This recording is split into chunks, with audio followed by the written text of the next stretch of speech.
When I calmly pulled out a chair and sat down right next to my billionaire husband's pregnant mistress, I expected him to be shocked. What I did not expect was the look of pure, unadulterated panic that washed over his face, a terror so deep it made him drop his crystal champagne glass, shattering it across the marble floor. In that single echoing moment, the carefully buried secrets of his supposed empire began to unravel, and the truth he had spent years hiding was finally about to destroy everything. My name is Nia. I am 35 years old, and for the last 10 years, I have been the silent architect behind the man everyone in Atlanta calls a self-made real estate tech billionaire. Before I continue this story and reveal exactly how I dismantled his entire life in a single evening, take a moment to drop a comment and let me know where you are watching from. And if you have ever had a partner or a family member underestimate your intelligence while building their success on your back, hit that like button and subscribe. You are going to want to hear every single detail of how I took back my crown. The Atlanta Black Excellence Charity Gala is the kind of event where people measure your worth by the designer label on your back and the number of commas in your bank account. It is the pinnacle of the city's elite social season. The grand ballroom of the Buckhead Plaza Hotel was draped in gold and emerald velvet. Chandeliers the size of small cars cast a warm, expensive glow over the room. Waiters in crisp, white tuxedos glided silently between tables balancing silver trays of caviar and vintage champagne. It was a room full of politicians, celebrities, and business moguls, all gathered to celebrate the wealth and success of our community. And right at the center of it all, sitting at the premier VIP table, was my husband, Xavier. Xavier was wearing a custom-tailored Tom Ford tuxedo that I paid for. He was flashing his perfect veneer smile at the cameras, soaking in the admiration of the room. He looked every bit the visionary CEO he claimed to be. But the illusion was shattered for me the moment I saw who was sitting to his right. It was Gia. Gia was a 25-year-old Instagram influencer who played the role of an innocent high society darling. Tonight she was wearing a clinging silver silk gown that deliberately accentuated the slight curve of her stomach. She had her hand resting gently on Xavier's arm, laughing at a joke he had just told. Surrounding them were Xavier's family, including his sister Tasha, who was beaming at Gia as if they were already lifelong sisters. They all thought I was out of town at a financial conference in Chicago. They thought they had the entire night to parade this girl around, testing the waters for the day Xavier finally decided to replace me. They were wrong. I did not storm into the room. I did not yell, cry, or cause a scene. I walked in with the perfect posture my grandmother taught me, wearing a stunning black Carolina Herrera gown that fit me like a second skin. My heels clicked rhythmically against the marble floor as I crossed the massive ballroom. I could feel the eyes of the other guests turning toward me, the whispers starting to ripple through the crowd as people recognized the wife of the man of the hour. I kept my face completely neutral, an icy mask of composure. When I reached the VIP table, the conversation died instantly. Tasha's mouth fell open, her fork suspended halfway to her lips. Gia's fake bubbly laugh caught in her throat. Xavier froze, his eyes widening to the size of saucers. There was an empty chair directly between Xavier and Gia. Without missing a beat, I placed my clutch on the table, pulled the chair back, and sat down right next to the woman who was sleeping with my husband. I smiled pleasantly at the table.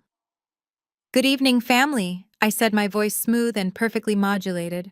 "I hope I am not interrupting anything important." That was when the glass slipped from Xavier's hand. It hit the edge of the table and crashed onto the floor, sending shards of crystal and expensive champagne flying across the polished marble. He did not even flinch at the sound. He just stared at me, his chest heaving, sweat instantly beading on his forehead. He looked like a man who had just seen a ghost, or worse, an executioner. Tasha was the first to recover. Tasha is 37 years old, a woman who has spent her entire adult life treating her brother's bank account like her personal ATM. She fancies herself the golden child of the family, a woman of high class, though she has not worked a real job in her life. She leaned across the table, her face twisted into a vicious sneer. "What are you doing here, Nia?" Tasha hissed, her voice a loud, abrasive whisper meant to intimidate me. You need to leave, right now. You are embarrassing Xavier, and you are ruining this night for the rest of us. Look around, you do not belong here tonight. I slowly turned my head to look at my sister-in-law. I did not blink. I just let her words hang in the air, allowing the silence to make her uncomfortable.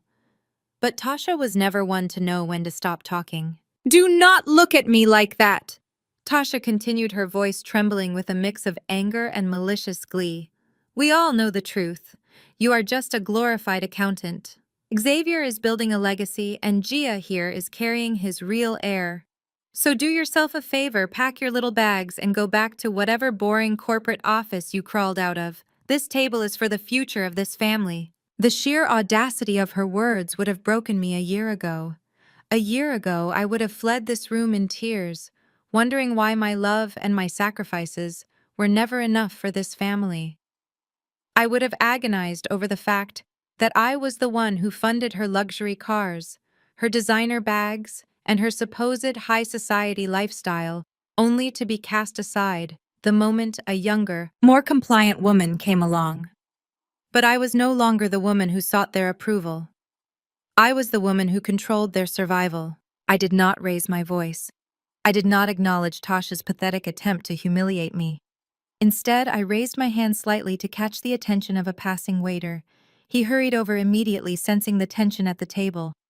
I will have a gin and tonic, please, I told the waiter with a polite smile. Hendrix, if you have it. And please, bring a glass of sparkling water for Miss Reynolds here. We certainly would not want her to dehydrate in this heavy gown. The color completely drained from Gia's face. She visibly shrank back in her chair, her manicured hands gripping the edge of the table. Miss Reynolds, I said, turning to look Gia directly in the eyes. That is your legal name, is it not? Gia Reynolds, originally from Macon, Georgia. Although I suppose the name on the shell company documents we will be discussing later is slightly different. A strange, strangled noise escaped Xavier's throat. He reached up and yanked at the collar of his tuxedo as if it were suddenly choking him. Nia, he gasped, his voice cracking. Nia, please, let us just go outside.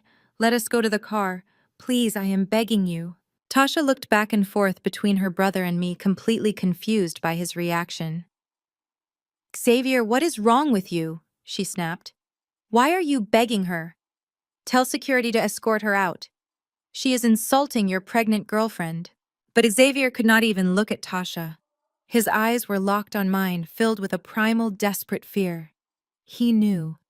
In that exact moment, he knew that I had not come to this gala to fight over a man. I had not come to cry over a broken marriage or beg him to choose me over his mistress. I had come to dismantle the empire I built for him.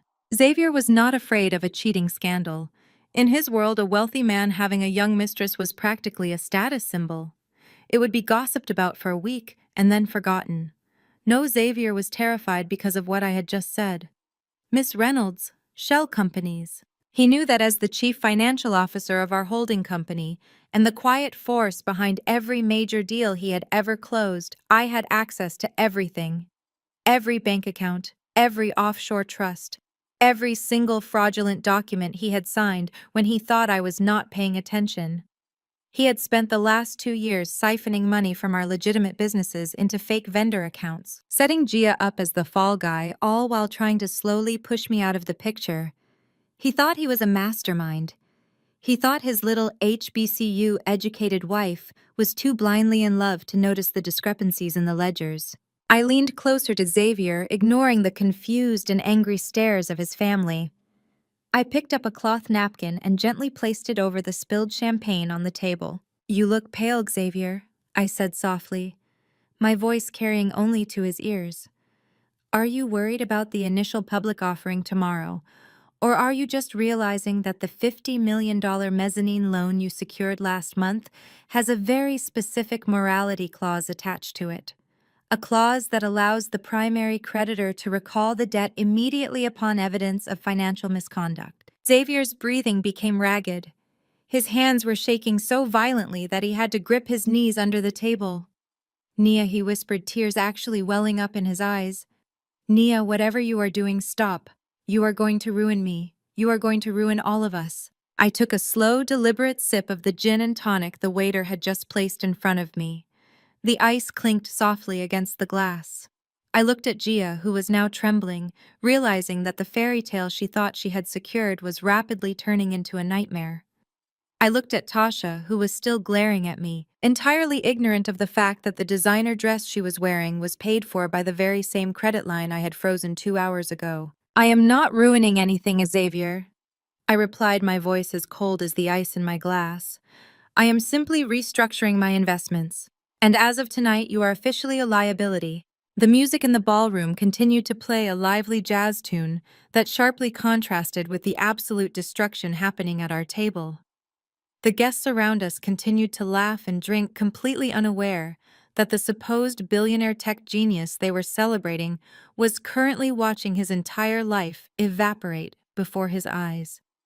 Xavier had brought a mistress to a charity gala, thinking he was untouchable. He had let his family disrespect me, thinking I was weak. But the woman sitting beside his mistress was not his victim. I was his reckoning. And this was only the beginning of the longest, most devastating night of his life. I did not wait for Xavier to formulate a pathetic response or for Tasha to hurl another useless insult. I simply stood up, smoothed the skirt of my gown, and walked away from the table. The silence I left behind was absolute. I could feel the weight of their collective panic pressing against my back as I navigated through the crowded ballroom, but I did not look back, not even once. The grand lobby of the Buckhead Plaza Hotel was a stark contrast to the loud, suffocating atmosphere of the gala. It was expansive, lined with towering marble pillars and massive floral arrangements of white orchids. The air was cool and smelled faintly of expensive cedar and lemon polish. I approached the valet stand to request my car, pulling my silk shawl tightly around my shoulders. I was calm. My heart was beating steadily. I had spent 10 years making myself small so Xavier could look big, and walking away from that table felt like taking my first real breath in a decade. But my peace was short-lived. Before the valet could even punch my ticket, I heard the sharp, rhythmic clicking of heels striking the marble floor behind me, accompanied by heavy, hurried footsteps. "Nia, wait right there." I recognized that commanding, haughty tone instantly. It was Vivian, my mother-in-law. I turned around slowly, my expression perfectly blank. Vivian was marching toward me, her face pinched in fury. She was dressed in a floor-length emerald green gown, her neck dripping with diamonds that I knew for a fact were purchased on credit. Right beside her was DeAndre, Tasha's husband and my deeply entitled brother-in-law. DeAndre was a man who walked with the unearned confidence of someone who always had his bills paid by other people. He adjusted his tuxedo jacket, puffing out his chest as if his sheer presence was supposed to intimidate me. Vivian stopped a few feet away from me, looking me up and down with an expression of pure disgust. She did not bother asking how I was doing. She did not express any outrage over the fact that her son had just paraded his pregnant mistress in front of hundreds of people. In Vivian's world, the only sin was public embarrassment. "What is wrong with you, Nia?" Vivian hissed, looking around nervously to ensure none of the high society guests were within earshot. "Have you completely lost your mind? Coming in here causing a scene at Xavier's table? You are actively trying to destroy the image we have worked so hard to build in this community." I looked at her, tilting my head slightly. "Image," I repeated, my voice dangerously soft. "Your son is sitting in there with a 25-year-old woman who is carrying a child that is not mine. And your biggest concern is the image of this family." Vivian waved her hand dismissively, her diamond bracelets clinking together. "Please grow up, Nia. Men of Xavier's stature have indiscretions. It is the price of doing business, the price of being married to a powerful, successful black man. You think you are the first wife in our circle to deal with something like this. Look at the women in my generation. We stood by our men. We built up our families instead of tearing them apart over petty emotions. You need to swallow your pride and think about the bigger picture. The initial public offering is tomorrow. The entire city is watching us. We are the pinnacle of Black excellence in Atlanta right now. We are the example. I will not let your petty jealousy tear down my son's empire and humiliate us in front of the world." I almost laughed. Her son's empire. It was incredible how fiercely these people protected a kingdom they did not even understand. Vivian stepped closer, her tone shifting from angry to dangerously low and commanding. Here is what is going to happen, Nia. You are going to go home. You are going to pack a bag and go stay at the lake house for a few weeks until the press around the IPO dies down. Then you and Xavier are going to file for a quiet, uncontested divorce. You will take a modest settlement, you will sign a non-disclosure agreement, and you will walk away with dignity. If you try to drag his name through the mud in divorce court, I promise you we will ruin you. We will make sure you never work in the city again. DeAndre stepped forward, chiming in to support his mother-in-law. He crossed his arms over his broad chest, looking down at me with a smirk. Listen to Vivian, Nia. You need to know your place in this dynamic. Xavier pulled you out of some boring corporate cubicle and gave you a life of luxury most people only dream about. You have been riding his coattails for a decade. He gave you the luxury cars, the gated mansion in Buckhead, the lifestyle you could never have achieved on your own. You should be down on your knees thanking him for saving you from a life of mediocrity. The least you can do is bow out gracefully, take your little settlement, and let the man move on with a woman who can actually give him a real heir instead of causing a scene like an angry, bitter ex. The sheer disrespect rolling off DeAndre was astounding. This was a 40-year-old man who had launched 4 separate businesses in the last 5 years, all of which had spectacularly failed. He spent his days playing golf at the country club and posting motivational quotes on social media, pretending to be a self-made entrepreneur while secretly begging Xavier to cover his mortgage every 3 months. He thought I was just the quiet, obedient wife who sat in the background and spent the money. He had no idea that I was the one who actually approved every single dime that entered his bank account. I did not raise my voice. I did not argue with their delusions. I just looked at DeAndre with a mixture of pity and absolute contempt. Riding his coattails, I asked, savoring the taste of the words. Is that what you think I do, DeAndre? Yeah, that is exactly what you do, DeAndre scoffed, shifting his weight arrogantly. Xavier is the visionary. He is the genius. You just balance the checkbooks and go shopping. Do not act like you built anything. Without him, you are nothing. So take the settlement Vivian is offering and disappear before things get ugly for you. I took a step closer to DeAndre. The smirk on his face faltered just a fraction as he saw the absolute deadness in my eyes. That is a very interesting perspective, DeAndre, I said, my voice smooth as glass. Tell me something. When Xavier gave you that $5 million seed money last year to launch your so-called luxury logistics company, did he explain where those funds actually came from? DeAndre frowned, his bravado slipping. He dropped his arms to his sides. What are you talking about? Xavier secured that capital from an angel investor network. He vouched for my business plan. I let out a soft, mocking sigh. Oh, DeAndre, you really are just as foolish as Tasha. There was no angel investor network. Xavier did not secure anything. Because Xavier's credit has been leveraged to the absolute maximum for the last 3 years, the banks would not even loan him money to buy a used car at this point. Vivian's eyes darted back and forth between us, suddenly looking very unsure of herself. Nia, what lies are you spouting now? She demanded. I ignored her, keeping my eyes locked dead on DeAndre. That $5 million did not come from Xavier, I explained, enunciating every single syllable. It came from me.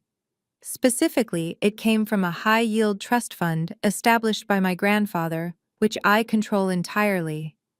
I authorized the transfer because your wife came crying to me that you were about to lose your house. I am your angel investor, DeAndre. I own 80% of your failing logistics company, and as your majority shareholder, I am calling in the debt, effective immediately. DeAndre's mouth opened and closed like a fish suffocating on dry land. His dark skin went visibly pale. You are lying, he stammered, shaking his head. Xavier gave me that money. He signed the paperwork. Xavier signed the paperwork because I allowed him to act as a proxy, so your fragile male ego would not be bruised by the fact that your sister-in-law had to bail you out again, I countered sharply. But my name is on the deed. My name is on the corporate charter, and my name is on the recall clause. You have 30 days to repay the $5 million, DeAndre. When you inevitably default, I will liquidate your assets. That includes the warehouse, the trucks, and the house you and Tasha are currently sleeping in. DeAndre stumbled backward, actually grabbing the edge of a marble pillar to steady himself.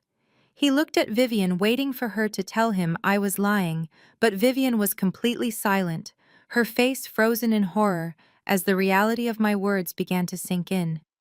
She was finally realizing that the quiet, well-behaved daughter-in-law she had spent 10 years belittling was not a subordinate. I was the puppet master. Before Vivian could open her mouth to argue, the heavy glass doors of the ballroom burst open behind them. Xavier came sprinting out into the lobby. He was a complete mess. His bow tie was undone, hanging loosely around his neck. His expensive Tom Ford jacket was slipping off his shoulder, and his face was drenched in sweat. He looked nothing like the billionaire tech mogul he was pretending to be. He looked like a cornered animal. He practically shoved DeAndre out of the way as he lunged toward me, his hands grasping frantically at my upper arm. "Nia," he gasped, his fingers digging into my skin tight enough to bruise. "Nia, do not do this. Do not say another word. You need to come with me right now. Take your hands off me, Xavier," I commanded, my voice echoing sharply off the marble walls. He ignored me, trying to pull me toward the heavy revolving doors leading out to the valet line. The valet was just pulling my black Range Rover up to the curb, the headlights cutting through the darkness. "No, you are getting in the private car with me," Xavier hissed, his eyes wild and desperate. "The reporters are outside. The board members are watching. We are going home, Nia. We are going to sit down and we are going to fix this.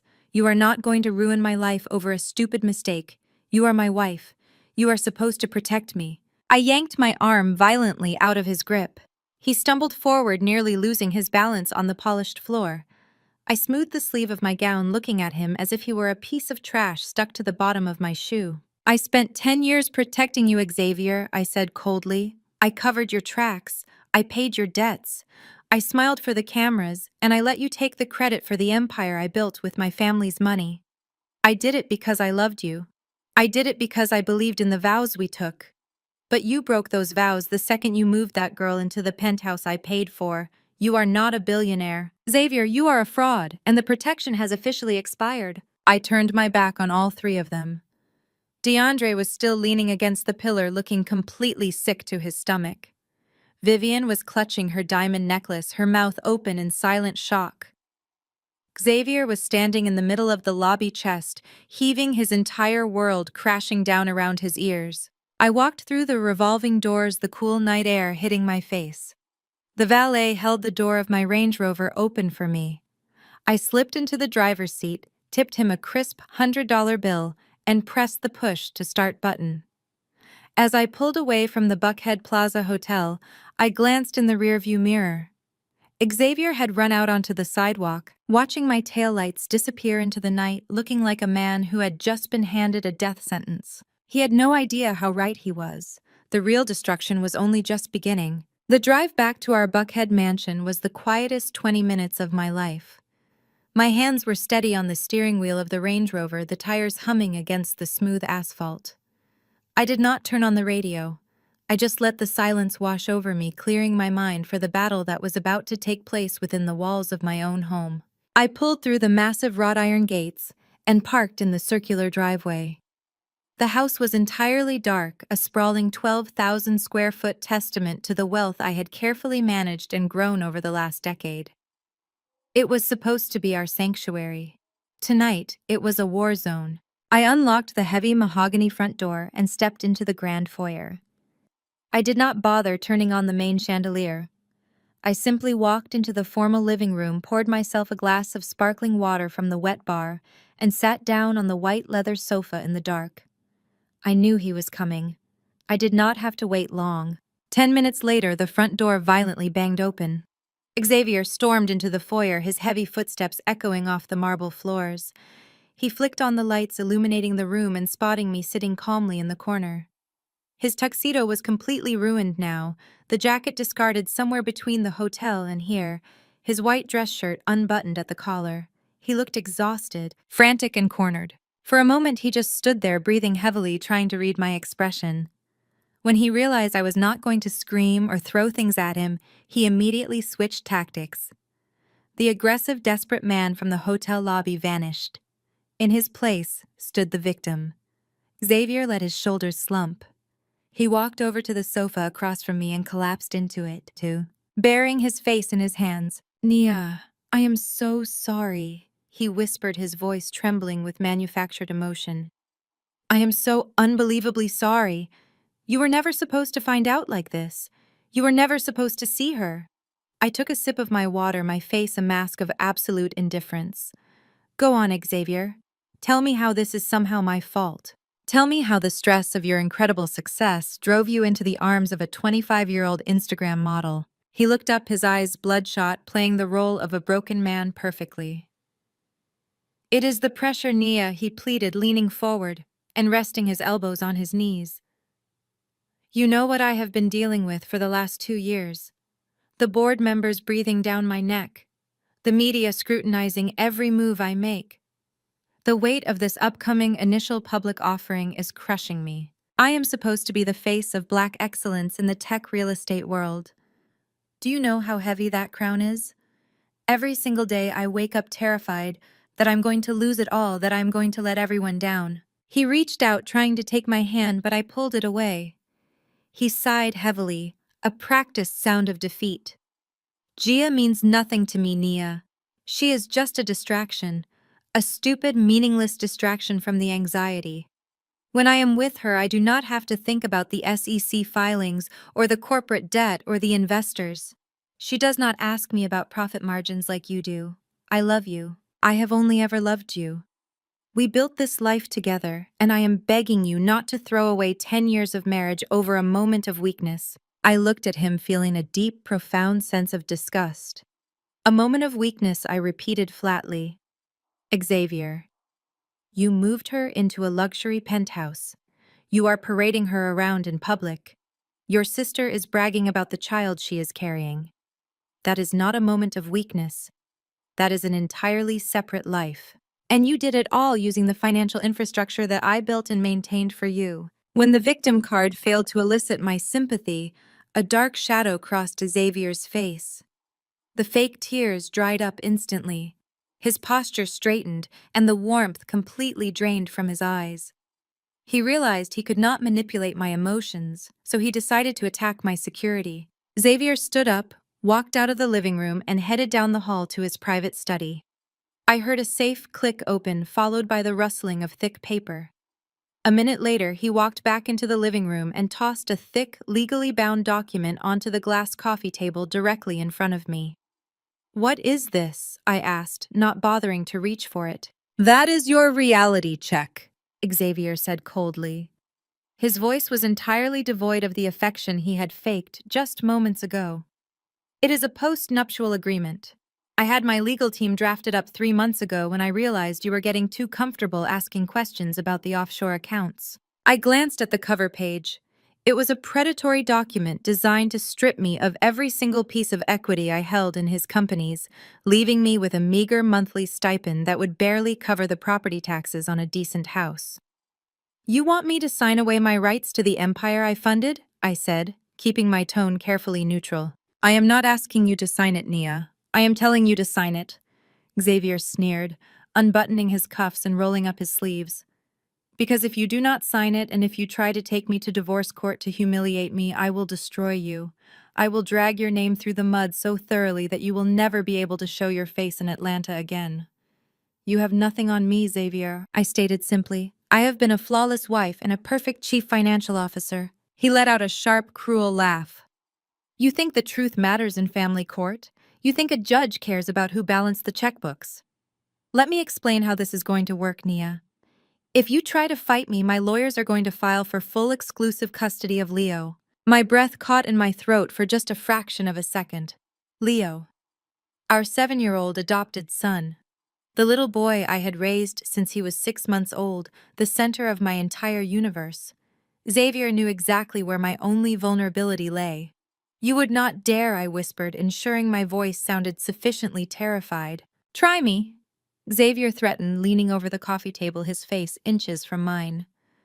"I will tell the judge that the pressure of the billionaire lifestyle broke you. I will have my legal team bring in psychologists to testify that you are mentally unstable, paranoid, and financially vindictive. I will paint you as an unfit mother who was so obsessed with my business that she neglected her own child. I have the money to tie you up in litigation for the next decade, Nia. I will bleed your trust fund dry with legal fees until you have nothing left to fight with. You will lose Leo. I will make sure you only get supervised visits on alternating weekends, assuming you pass your court-mandated psychiatric evaluations. I stared at him, forcing my eyes to widen in horror. I let my lower lip tremble slightly. I needed him to believe that his threat had completely shattered me. I needed him to feel like he was the smartest, most powerful man in the room. And even if you try to freeze my assets, Xavier continued, a smug, victorious grin spreading across his face. Even if you try to use that little debt recall trick you threatened DeAndre with tonight, it will not work on me. You are too late, Nia. What do you mean? I asked, my voice barely above a whisper. Xavier chuckled, walking over to the wet bar to pour himself a massive glass of scotch. He took a sip, savoring his supposed victory. I am not stupid, Nia. I knew you would eventually find out about Gia. So I protected myself. Over the last 8 months, I have systematically transferred all of my major liquid assets, the real estate holdings, and the intellectual property rights of the tech firm, into a blind offshore trust based in the Cayman Islands. And guess who the primary beneficiary of that trust is? I looked down at my hands, shaking my head slowly. Not Gia. Gia Reynolds Xavier confirmed proudly. My beautiful, compliant, trusting Gia. The assets are completely untouchable by a divorce court in the state of Georgia. They belong to her on paper, which means they belong to me in reality. You have no leverage, Nia. You have no money to take. You only have a choice. Sign the post-nuptial agreement, take your little allowance, and keep your mouth shut during the IPO.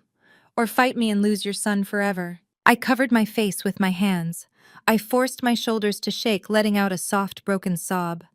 I drew in a ragged breath, sounding completely defeated. I let the tears fall hot and fast, spilling over my fingers and dripping onto my expensive gown. It was the performance of a lifetime. Please, Xavier, I cried, my voice thick with fake desperation. Please do not take Leo away from me.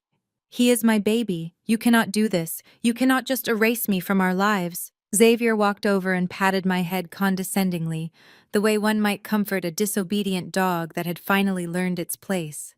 It does not have to be ugly, Nia. Just do what you are told. Sign the papers tomorrow. I looked up at him through my tears, my makeup perfectly smudged. I cannot think right now. My head is spinning. I need time. Just give me 48 hours. Please, Xavier. Give me 2 days to process this, to look over the document, and to say goodbye to the life I thought we had. Just 48 hours of peace before I sign everything away. Xavier studied my tear-stained face. He saw exactly what he wanted to see, a broken, defeated woman who had finally realized she was entirely outmatched by his brilliance. He smirked, taking another sip of his scotch. 48 hours. Nia. Xavier agreed smoothly. Not a minute more. Take the weekend to cry it out. I'm going to the penthouse to check on Gia. The stress you caused her tonight is not good for the baby. I will be back on Monday morning, and I expect your signature on that document. Thank you, I whispered, wiping my eyes with the back of my hand. Xavier turned around, grabbed his keys from the console table, and walked out of the house. I listened carefully to the heavy wooden door clicking shut, followed by the sound of the deadbolt sliding into place. I waited until I heard the engine of his sports car roar to life and fade away down the long driveway. The second the house was completely silent again, my tears vanished. The shaking in my shoulders stopped instantly. My posture straightened, and a cold, genuine smile spread across my face. I reached into the inside pocket of my silk clutch and pulled out a small, sleek digital audio recorder. The red light on the top was blinking steadily, having captured every single word of the last 20 minutes. I pressed the stop button and saved the file. Xavier thought he was a genius for transferring his assets into an offshore trust in his mistress's name. He thought he was brilliant for threatening to take my son. He thought he had outplayed the chief financial officer who had literally built his entire corporate structure from the ground up. What Xavier did not realize was that the offshore accounts he just admitted to funding were entirely comprised of embezzled corporate money. Money that belonged to the investors of the company about to go public. And by explicitly stating on a crystal-clear audio recording that he was using his mistress to hide stolen funds and threatening to commit perjury in family court, he had just handed me the weapon I needed to send him to federal prison. I looked down at the post-nuptial agreement on the coffee table. I did not need 48 hours to cry. I needed 48 hours to prepare the final devastating blow. I walked into my home office, locked the door, and booted up my encrypted laptop. It was time to introduce my husband to the real consequences of his arrogance. I worked through the night, the blue light of my encrypted laptop illuminating the dark office as I meticulously downloaded every ledger, every hidden email, and every wire transfer receipt. By the time the sun began to peek over the Atlanta skyline, painting the room in shades of pale orange, my digital arsenal was complete. I closed the laptop, took a quick shower, and changed into a sharp, tailored burgundy pantsuit. If I was going to war, I was going to look the part. I headed to the kitchen to grab my keys and my wallet. On my way out, I stopped at a high-end local coffee shop in Buckhead. I ordered my usual black coffee and handed the barista my platinum credit card. A moment later, he looked at me with an apologetic smile. "I am sorry, ma'am, but this card is declining. Do you have another one?" I frowned slightly. That was a black card with an unlimited balance. I reached into my wallet and handed him my personal debit card, the one linked to my private checking account that Xavier was a joint signer on purely for emergency purposes. The barista swiped it. He shook his head, declined again. I pulled out a crisp $20 bill, paid for the coffee, and walked out to my car. Sitting in the driver's seat, I pulled up my banking app on my phone. Every single account with my name attached to it that Xavier had any level of access to was frozen. 0 available balances. Red locked icons across the screen. A second later, my phone buzzed with a text message from my husband. It read, "Good morning. Just securing the assets until you sign the post-nuptial agreement. Have a great weekend thinking about your future." Xavier actually thought he was starving me out. He thought by cutting off my credit cards he could force me into submission before Monday morning. He was so blinded by his own arrogance that he forgot one crucial detail. The money in those accounts was just surface wealth. It was the flashy money we used for dinners and vacations. The real capital, the foundational wealth that held his entire corporate structure together, was locked away in places he did not even know existed. But to access the master keys to those funds, I needed to go to the company headquarters. The corporate offices of our real estate tech firm occupied the top 3 floors of a sleek glass skyscraper in Midtown Atlanta. I drove straight there, bypassing the valet and parking in my reserved executive spot. When I walked through the double glass doors of the lobby, the atmosphere shifted instantly. The receptionist, who usually greeted me with a bright smile, suddenly looked down at her desk, her face flushing with panic. Whispers rippled through the bullpen as I walked past the glass-walled conference rooms. The employees knew something was wrong. I ignored the stairs and took the private elevator up to the top floor where the executive suites were located. My office was at the end of the hall, a massive corner room with floor-to-ceiling windows overlooking the city. But as I approached the heavy oak door, I noticed it was propped open. I could hear the loud, obnoxious sound of trap music blaring from inside, accompanied by the shrill sound of Tasha's laughter. I stepped into the doorway and took in the scene. My custom mahogany desk, the one I had sat behind for years while pulling this company out of the red, was covered in fabric swatches and interior design magazines. Tasha was sitting in my ergonomic leather chair, her feet propped up on the desk, holding a cup of green juice. 2 nervous-looking interns were frantically moving my framed diplomas and awards off the walls and placing them into a cardboard box on the floor. Tasha looked up and saw me standing in the doorway. She did not look embarrassed. Instead, she flashed a wide, venomous smile, reveling in what she thought was my ultimate humiliation. "Well, look who finally decided to show up," Tasha said, gesturing for the interns to stop working. "You can leave us alone for a minute, boys. Close the door behind you." The interns practically sprinted out of the room, pulling the door shut and leaving me alone with my sister-in-law. I walked slowly into the room, my eyes scanning the cardboard box containing my Spelman College degree and my Wharton MBA. "What are you doing in my office, Tasha?" I asked, my voice dangerously calm. Tasha let out a loud, theatrical sigh and swung her legs off the desk. She stood up, smoothing down her overpriced designer dress. "Correction, Nia. This is my office now. Xavier called me this morning. He told me you are taking an extended leave of absence due to personal stress. He officially appointed me as the new vice president of finance." I stared at her, genuinely trying to process the sheer stupidity of the situation. "You?" I said, repeating the word as if it tasted foul. "Vice president of finance. Tasha, you failed basic algebra in high school. You literally called me last month to ask how to calculate the tip on a restaurant bill." Tasha's face hardened, her eyes flashing with defensive anger. "Watch your mouth, Nia. I do not need to do math. That is what calculators and underpaid accountants are for. I am here for the vision." Xavier realized he needs blood loyalty at the top of his company, not just a glorified bookkeeper. "We are a billion-dollar family now. We are taking this company public tomorrow. Your little HBCU accounting degree just is not needed anymore to manage the kind of wealth we are dealing with. We need someone with class, someone with the right aesthetic for the board of directors." I could not help it. A short, sharp laugh escaped my lips. Tasha thought running a highly leveraged financial tech firm was about aesthetics. She thought a vice president of finance just sat in a corner office picking out curtains and attending luncheons. Xavier was so desperate to lock me out of the building that he had handed the keys to the vault to someone who did not even know how to read a balance sheet. "It is hilarious that you still think you are the smartest person in the room," Tasha sneered, walking around the desk to confront me. "Xavier froze your accounts. He told me everything. You have nothing left, Nia. You are standing in a building you no longer work for, wearing clothes my brother paid for. So grab your little box of cheap degrees and get out of my office before I call security and have you escorted out like a disgruntled employee." I did not argue with her. I did not raise my voice, and I certainly did not defend my degrees. I just smiled. It was a cold, empty smile that made Tasha take a half step backward. "Enjoy the new title, Tasha," I said smoothly.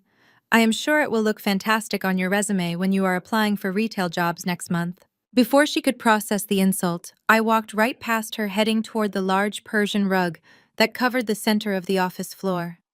Tasha frowned, crossing her arms. "What are you doing? I told you to get your things and get out." I ignored her. I crouched down and pulled back the heavy wool corner of the Persian rug, exposing the polished hardwood floor underneath. With a swift, practiced motion, I pressed my thumb against a specific disguised floorboard. It popped open with a quiet, mechanical click, revealing a biometric retinal scanner that Xavier did not even know existed. I leaned down, letting the scanner read my eye. A small metal panel slid back, exposing a hidden floor safe. Tasha gasped, her eyes going wide. "What is that?" "Xavier did not say anything about a safe." "That is because Xavier does not know about it," I replied calmly. "And frankly, neither do you." I reached into the dark cavity of the safe and bypassed the stacks of emergency corporate cash and the sensitive legal binders. I grabbed the only thing I had come for, a single encrypted red flash drive.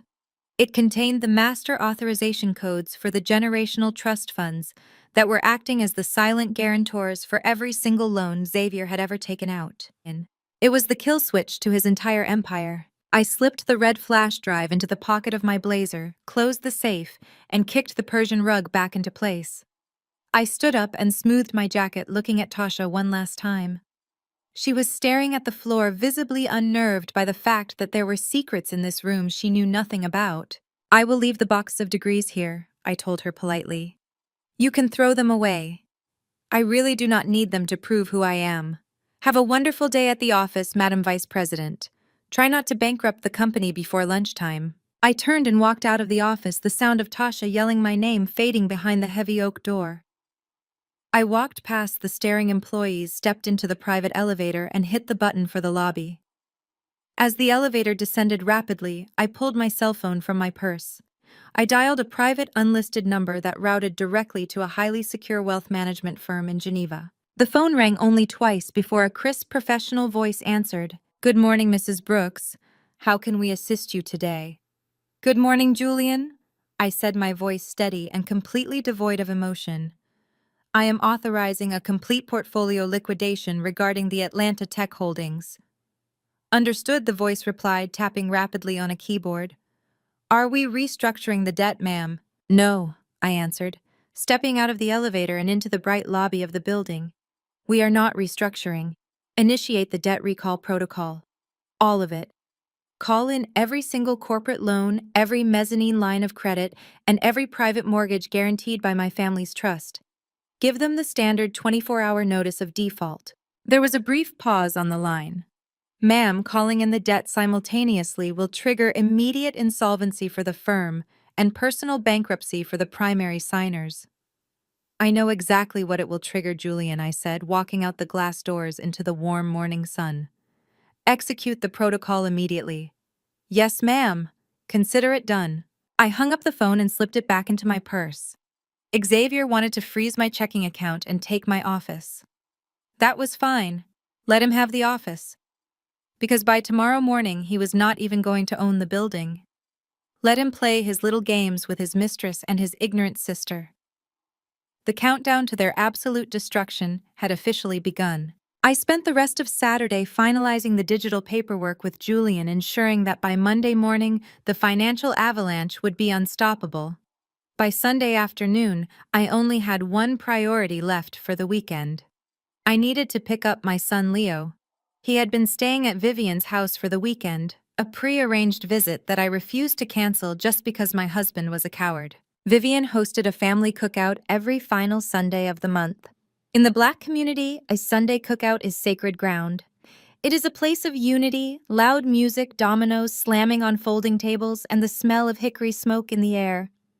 But in Vivian's backyard, it was merely a stage for her to flaunt her supposed high society status to anyone who would listen. I pulled my Range Rover up to the curb outside her massive brick estate in Alpharetta. The street was lined with expensive cars, most of which I knew were leased under the corporate account I had just flagged for default. As I walked through the side gate into the sprawling backyard, the sound of a classic R&B track playing over the outdoor speakers was nearly drowned out by the loud, performative laughters of my in-laws. I scanned the yard for my son. Leo was playing tag near the deep end of the pool with his cousins, his bright laughter bringing a genuine smile to my face for the first time in days. I was about to call out to him when I saw her. Gia was sitting right in the center of the patio, perfectly positioned under a massive designer umbrella. She was wearing a flowing white sundress, her hand resting delicately on her slightly protruding stomach. Vivian was sitting right next to her, patting her shoulder affectionately, while a group of aunts and cousins hovered around them like loyal subjects. Xavier was standing nearby, holding a plate of barbecue ribs, looking incredibly pleased with himself. He had actually brought his pregnant mistress to a family cookout while he was still legally married to me.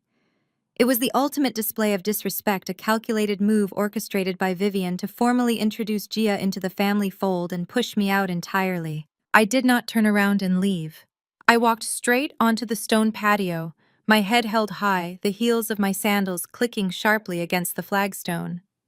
The lively chatter died down almost instantly as people noticed me.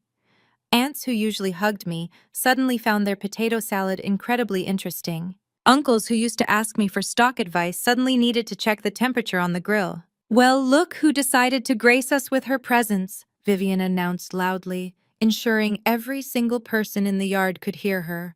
Her voice dripped with pure condescension. "I am just here to pick up Leo, Vivian," I said smoothly, not breaking my stride. "I am not staying long enough to ruin your afternoon." Tasha walked over holding a large stack of red plastic cups. She looked me up and down, a smug grin plastered on her face. "Since you are here, Nia, be useful for once. Go into the kitchen and bring out the rest of the paper plates and the extra serving spoons. We have a very special guest today, and we want to make sure Gia is completely comfortable." She shoved the cups toward me, treating me like the hired help in front of 30 people. Xavier watched this happen. He did not say a single word to defend me. He just took a slow sip of his beer, his eyes silently daring me to make a scene and prove his false narrative that I was a bitter, unstable woman. I did not take the cups. I just looked at Tasha with a pitying expression, sidestepped her completely, and walked directly toward the seating area where Gia was holding court. Gia saw me approaching and immediately leaned into her victim persona. She shrank back into her chair, looking up at Vivian with wide, doe-like eyes, as if I were a predator about to attack her. "Oh, Nia," Gia said, her voice breathy and trembling slightly. "Please do not be mad at me. I never meant to hurt you. Xavier and I just fell in love. You cannot control who your heart chooses. I just want us to have peace for the sake of the new baby." A few of the older aunts murmured in agreement, completely buying into her innocent, helpless act. Vivian glared at me, leaning forward protectively. "You heard her, Nia. She just wants peace. So collect your son and go before you ruin the energy here." I stopped right in front of Gia. She was wearing the $2 million diamond necklace Xavier had purchased using corporate funds. She looked so proud of herself, so convinced that she had won the ultimate prize. "I am not mad at you, Gia," I said, keeping my tone incredibly polite and conversational. "Actually, I am quite impressed. Xavier tells me you are stepping into a very serious role tomorrow after the initial public offering, the new philanthropic partner of the tech empire.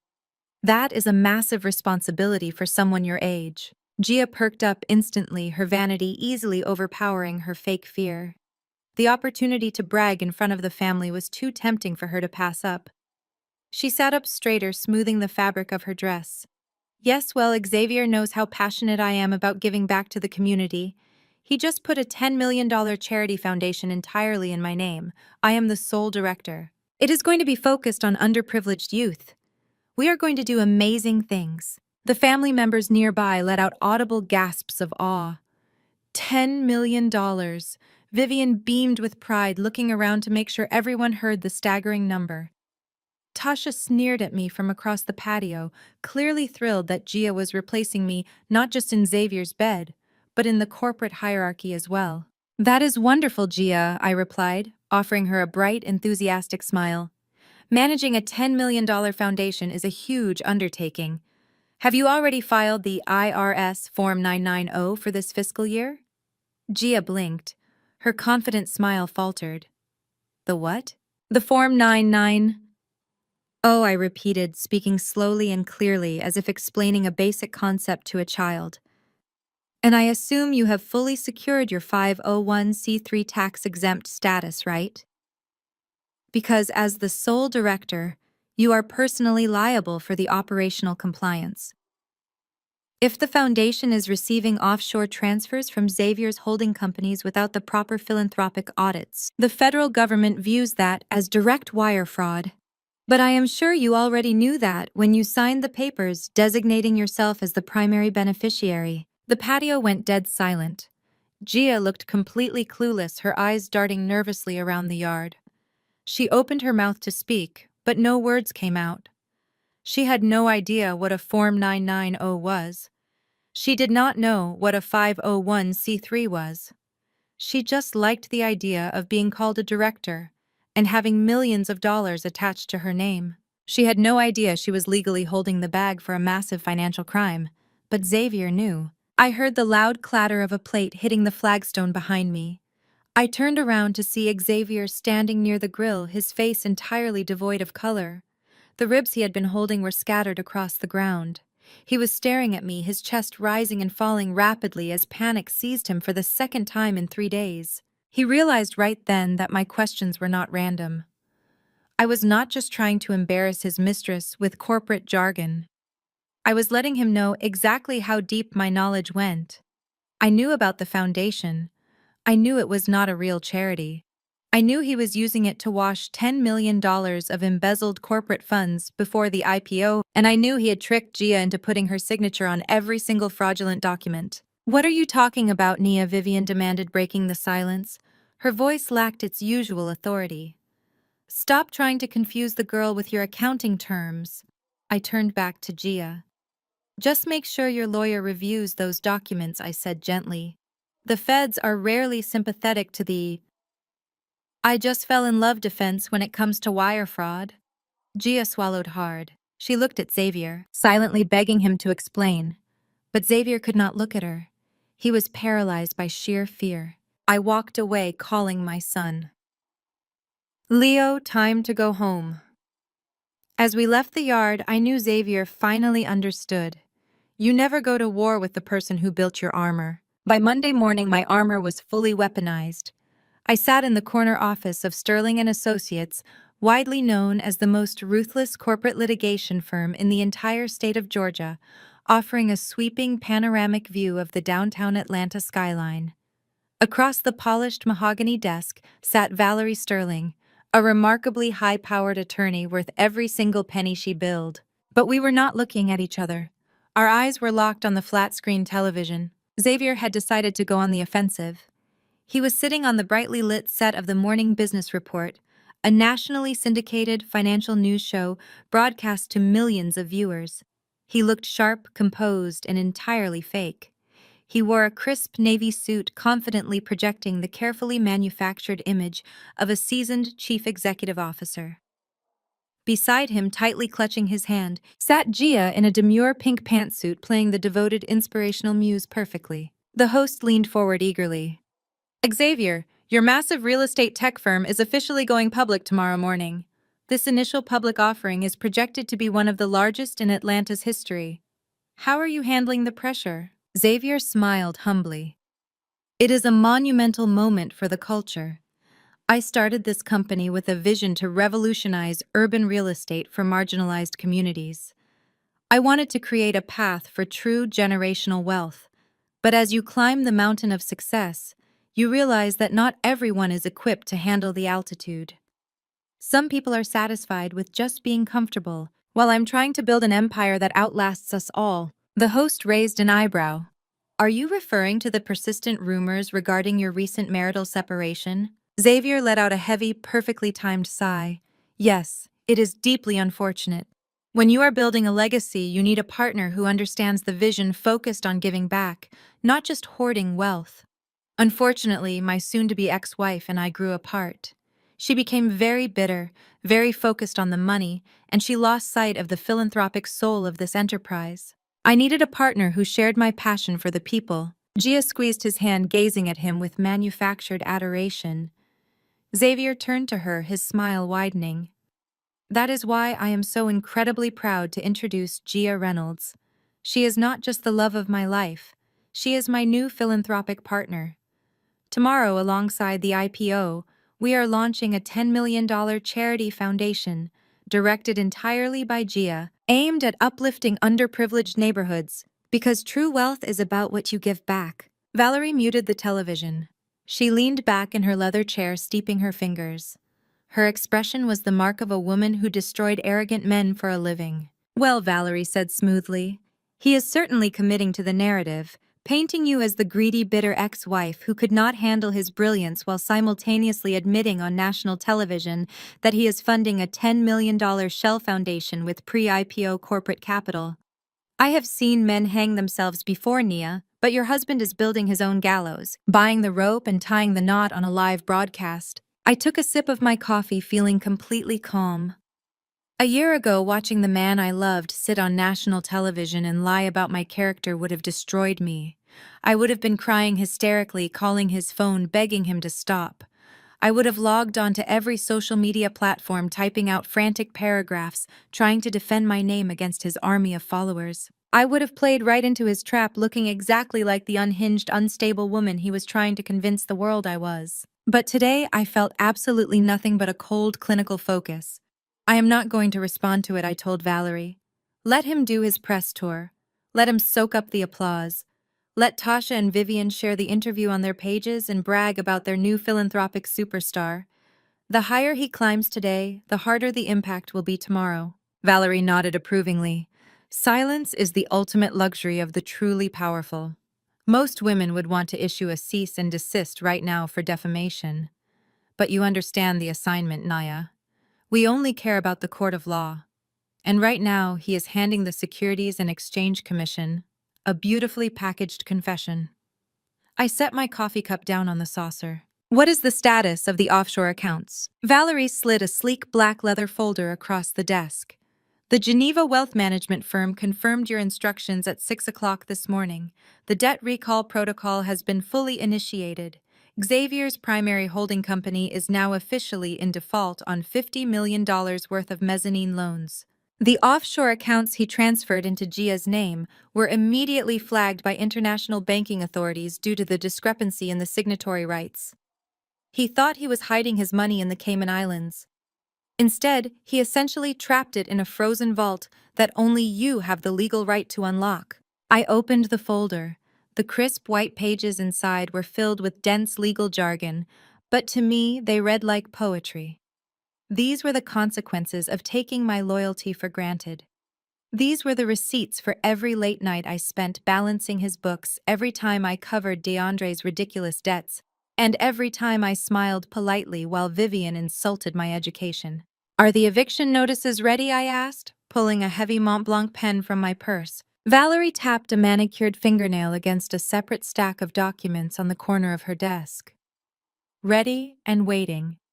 As the primary lien holder of the family properties, you have the absolute right to execute the default clauses. Vivian's estate in Alpharetta Tasha and DeAndre's house, and the corporate warehouse leased to DeAndre's failing logistics company.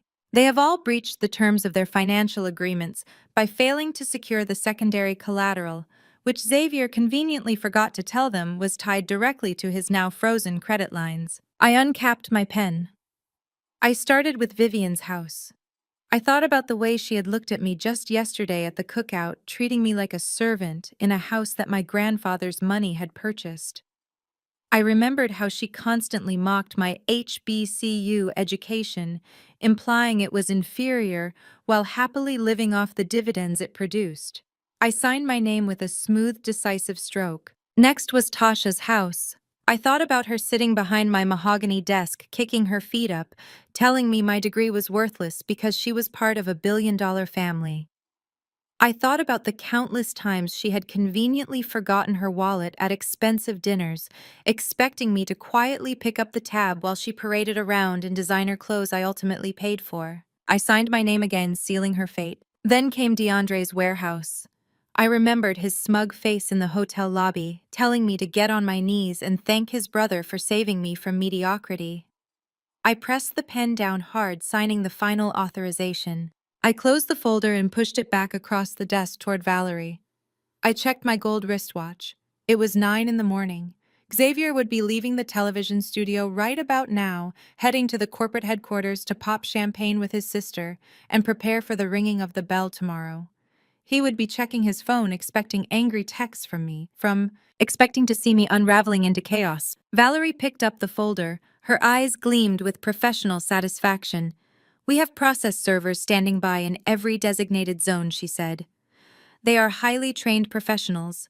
They do not accept excuses, they do not accept delays, and they certainly do not care if the recipient is having a bad day. They will execute these orders with absolute precision.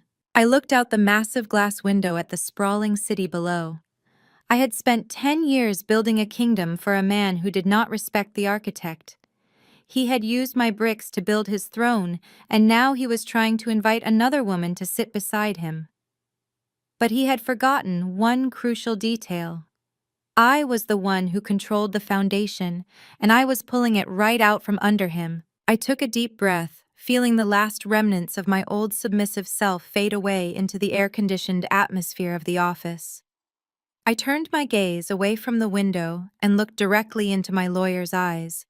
My voice was completely steady, devoid of anger, devoid of sadness. It was the voice of a woman who was finally taking her life back.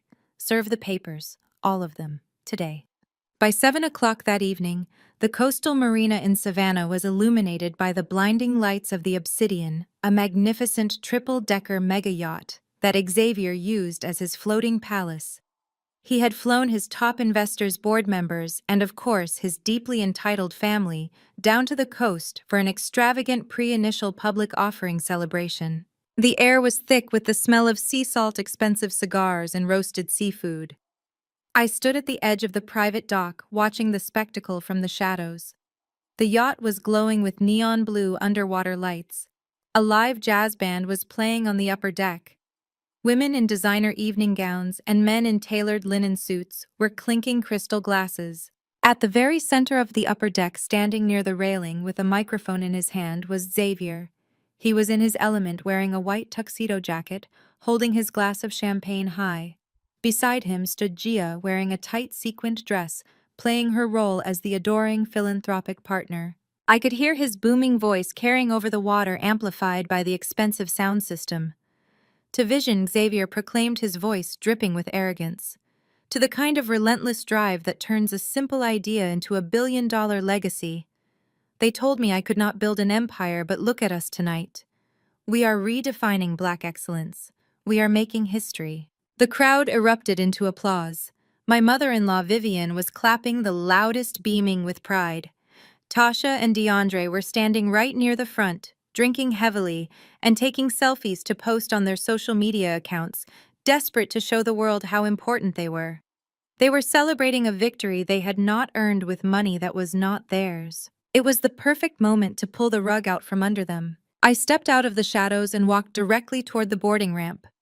Two massive security guards in black suits immediately stepped in front of me, crossing their arms to block my path. "Excuse me, ma'am," the taller guard said gruffly. "This is a private event, guest list only." I did not stop walking. I simply reached into my clutch, pulled out a thick document embossed with a gold seal, and held it up to his face. "This vessel is the Obsidian," I said, my voice cutting through the sound of the ocean breeze. "It is legally registered to Apex Holding Group, of which I am the sole managing director. You are currently standing on my property. Step aside, or I will have you arrested for trespassing." The guard glanced at the document, saw my name explicitly listed as the primary owner, and immediately stepped back, his tough demeanor evaporating. He unclipped the velvet rope and gestured for me to board. I walked up the ramp, my heels striking the teakwood deck with a steady, rhythmic thud. I was wearing a striking crimson-red dress, a color chosen deliberately. I wanted them to see me coming. I wanted them to know that the woman they tried to erase was the very one holding the knife to their throats. I bypassed the lower deck entirely, making my way up the spiraling glass staircase to the main party. The moment I stepped onto the upper deck, the atmosphere shifted. It was like a sudden drop in barometric pressure. The investors who recognized me whispered to one another, their eyes darting between me and Xavier. The jazz band faltered for a second before awkwardly continuing to play. Xavier was still at the microphone, laughing at something a board member had said when he finally turned and saw me. The smile fell off his face so fast it was almost comical. The microphone let out a sharp, piercing screech of feedback as his hand dropped to his side. Gia gasped and instinctively took a step behind him, using him as a shield. But it was Tasha who reacted first. Emboldened by her new, entirely fraudulent title of Vice President of Finance, she stormed across the deck toward me. Her face was flushed with alcohol and fury. "What the hell do you think you are doing here, Nia?" Tasha demanded, pointing a manicured finger an inch from my face. "Did you not get the memo? You are out. You are done. This is an executive event for the new leadership team and our investors. You are not welcome here." I looked at Tasha, completely unfazed by her outburst. "Tasha, you have been the Vice President of Finance for exactly 8 hours, I replied smoothly. "And yet you are currently drinking a vintage Dom Perignon that I personally ordered on a yacht that I legally own, celebrating an IPO that I engineered. Do not speak to me about leadership." Tasha let out a loud, mocking laugh, turning to look at the investors nearby to make sure they were watching her defend her brother's honor.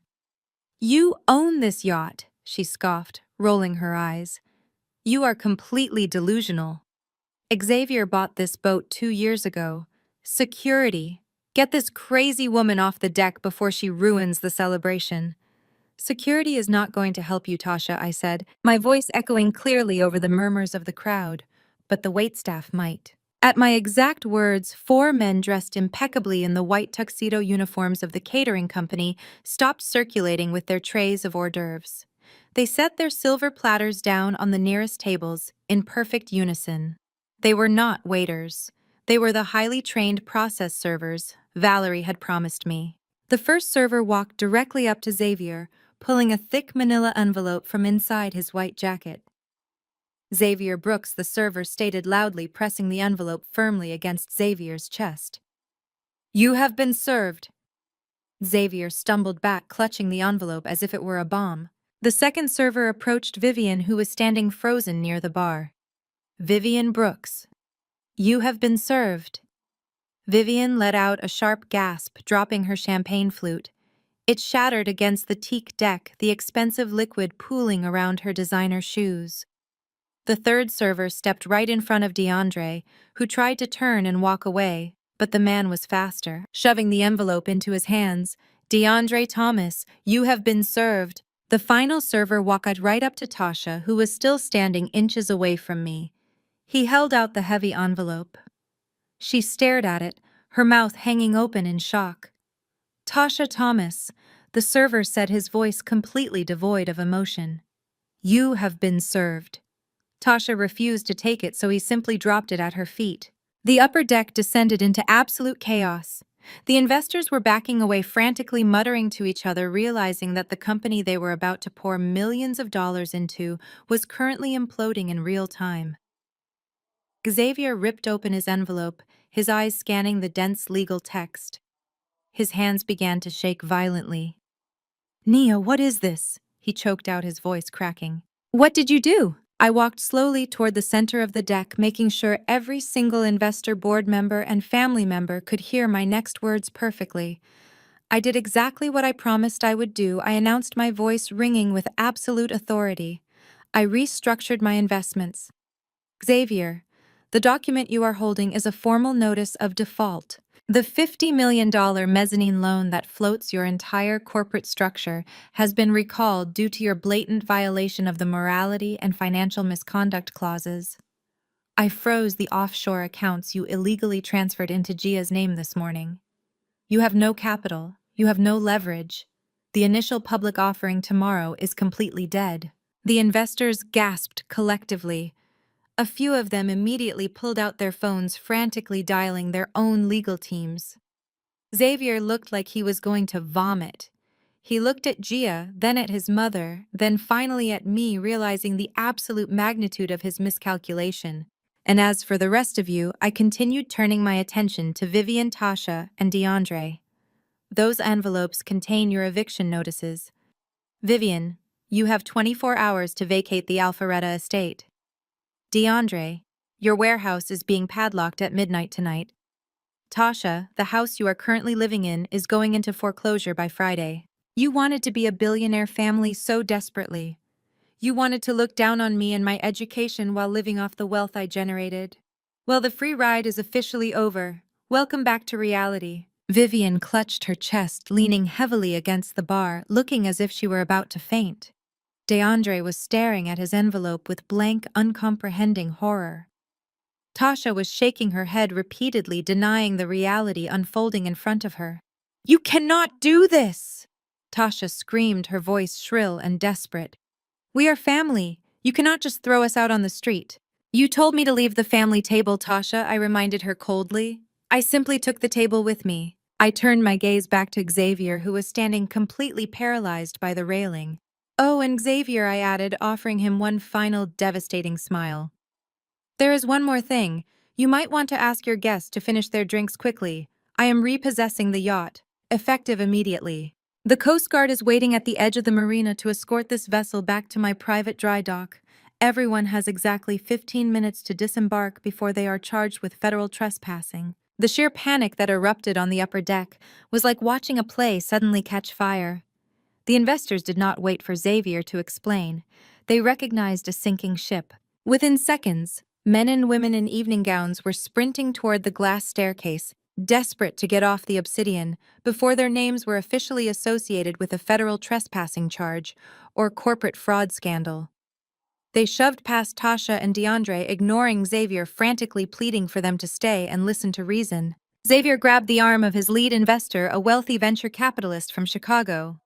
"Richard, please," Xavier begged, his voice cracking with desperation. "This is just a misunderstanding. My wife is just upset. I can fix this. I have the assets."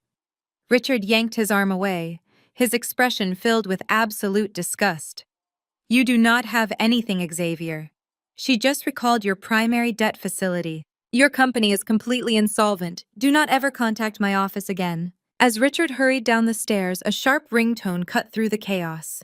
It came from Vivian and her diamond-encrusted clutch. She had collapsed into a lounge chair, still clutching the eviction notice to her chest. She fumbled for her phone, her hands shaking so violently, she dropped it twice before finally answering. "Hello, Vivian," said her voice weak and trembling. From where I stood, I could hear the frantic voice of Maria, who was Vivian, and her longtime housekeeper screaming through the receiver. Vivian put the phone on speaker, her eyes wide with absolute terror. "Mrs. Brooks, you need to come home right now!" Maria yelled, her voice echoing across the deck. "There are moving trucks pulling up to the gates. Men with legal badges are changing the locks on the front doors. They are boxing up the furniture. They told me I have to leave the property immediately." Vivian let out a guttural scream. She dropped the phone on the teak deck and lunged towards Xavier, grabbing the lapels of his ruined tuxedo jacket. "Do something!" she shrieked, shaking him violently. "Xavier, tell them to stop. They are taking my house. My house. The estate. Tell this crazy woman to stop it right now." Xavier was completely paralyzed.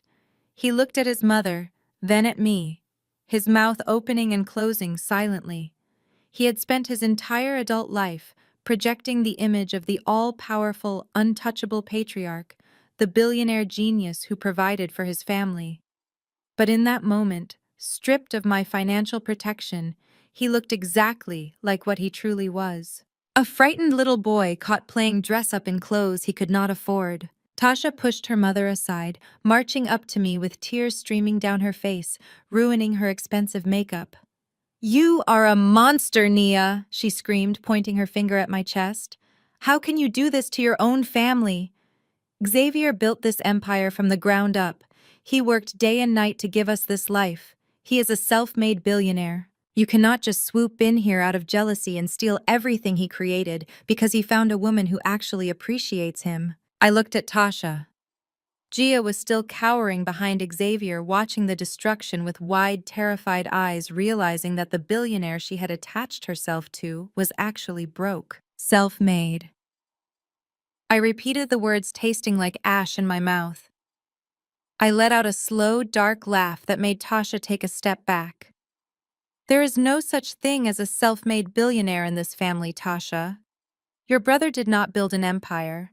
He built a house of cards, and he used my family and our money to pay for the glue." Xavier closed his eyes, a tear finally slipping down his cheek, as the ultimate truth he had hidden for a decade was finally dragged into the light. "Let me educate you on the reality of your luxurious lifestyle," I said, my voice projecting clearly over the sound of the waves hitting the hull.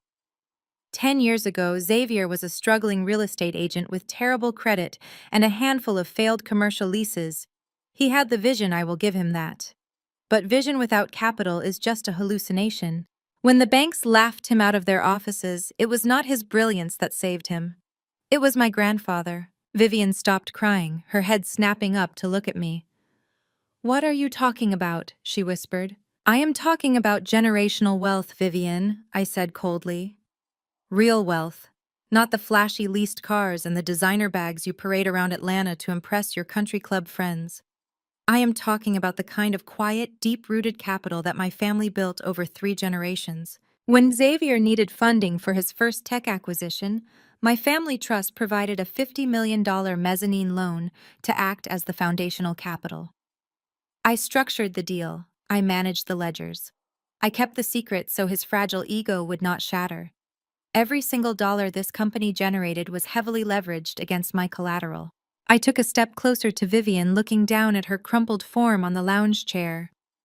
"Your massive brick estate in Alpharetta.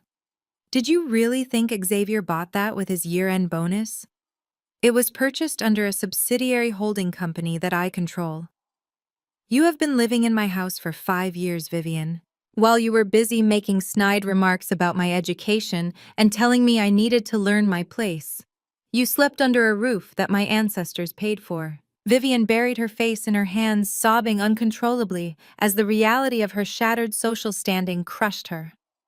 I turned my attention to Tasha and DeAndre. DeAndre was leaning heavily against the yacht, and its polished wooden railing looking physically sick. Tasha was staring at me in pure denial, shaking her head side to side. "And what about us?" Tasha demanded, her voice barely a whisper now. "My cars, the house, DeAndre and his business. You are telling me Xavier did not pay for any of that?" I smiled, but there was no warmth in it. Xavier could not afford the insurance on those luxury cars, Tasha. I approved the corporate leases for your Range Rover and your husband and his Mercedes. I signed off on the down payment for your house using emergency company funds because Xavier begged me to keep you off his back. And DeAndre and his incredible logistics company, the one he is always bragging about on social media. I am the sole guarantor of the warehouse lease and the angel investor who provided the $5 million seed money. Without me, DeAndre is just an unemployed man in a very expensive suit. DeAndre did not say a word. He just stared at the wooden deck. The arrogance he had displayed in the hotel lobby was gone. "You are all frauds," I stated, my voice echoing in the sudden silence of the deserted upper deck. "You built your entire identities on the myth of black excellence, but you contributed absolutely nothing to it. You thought you were untouchable because you had Xavier protecting you. But Xavier was only powerful because I allowed him to be. I am the bank. I am the board. I am the absolute authority in this dynamic, and I am officially cutting off your funding today." Xavier finally found his voice. "Nia, please." He begged, his voice thick with tears. "You proved your point. You won. You completely humiliated us. Just call the lawyers. Stop the evictions. Let us sit down and negotiate this like adults. I will sign whatever you want. I will leave Gia. Just do not take everything." I looked at the man I had loved for 10 years. I looked at the fear in his eyes, the absolute desperation, and I felt absolutely nothing. "There is nothing left to negotiate, Xavier." I replied, my tone as hard as diamond. "I told you I needed 48 hours to process your postnuptial agreement.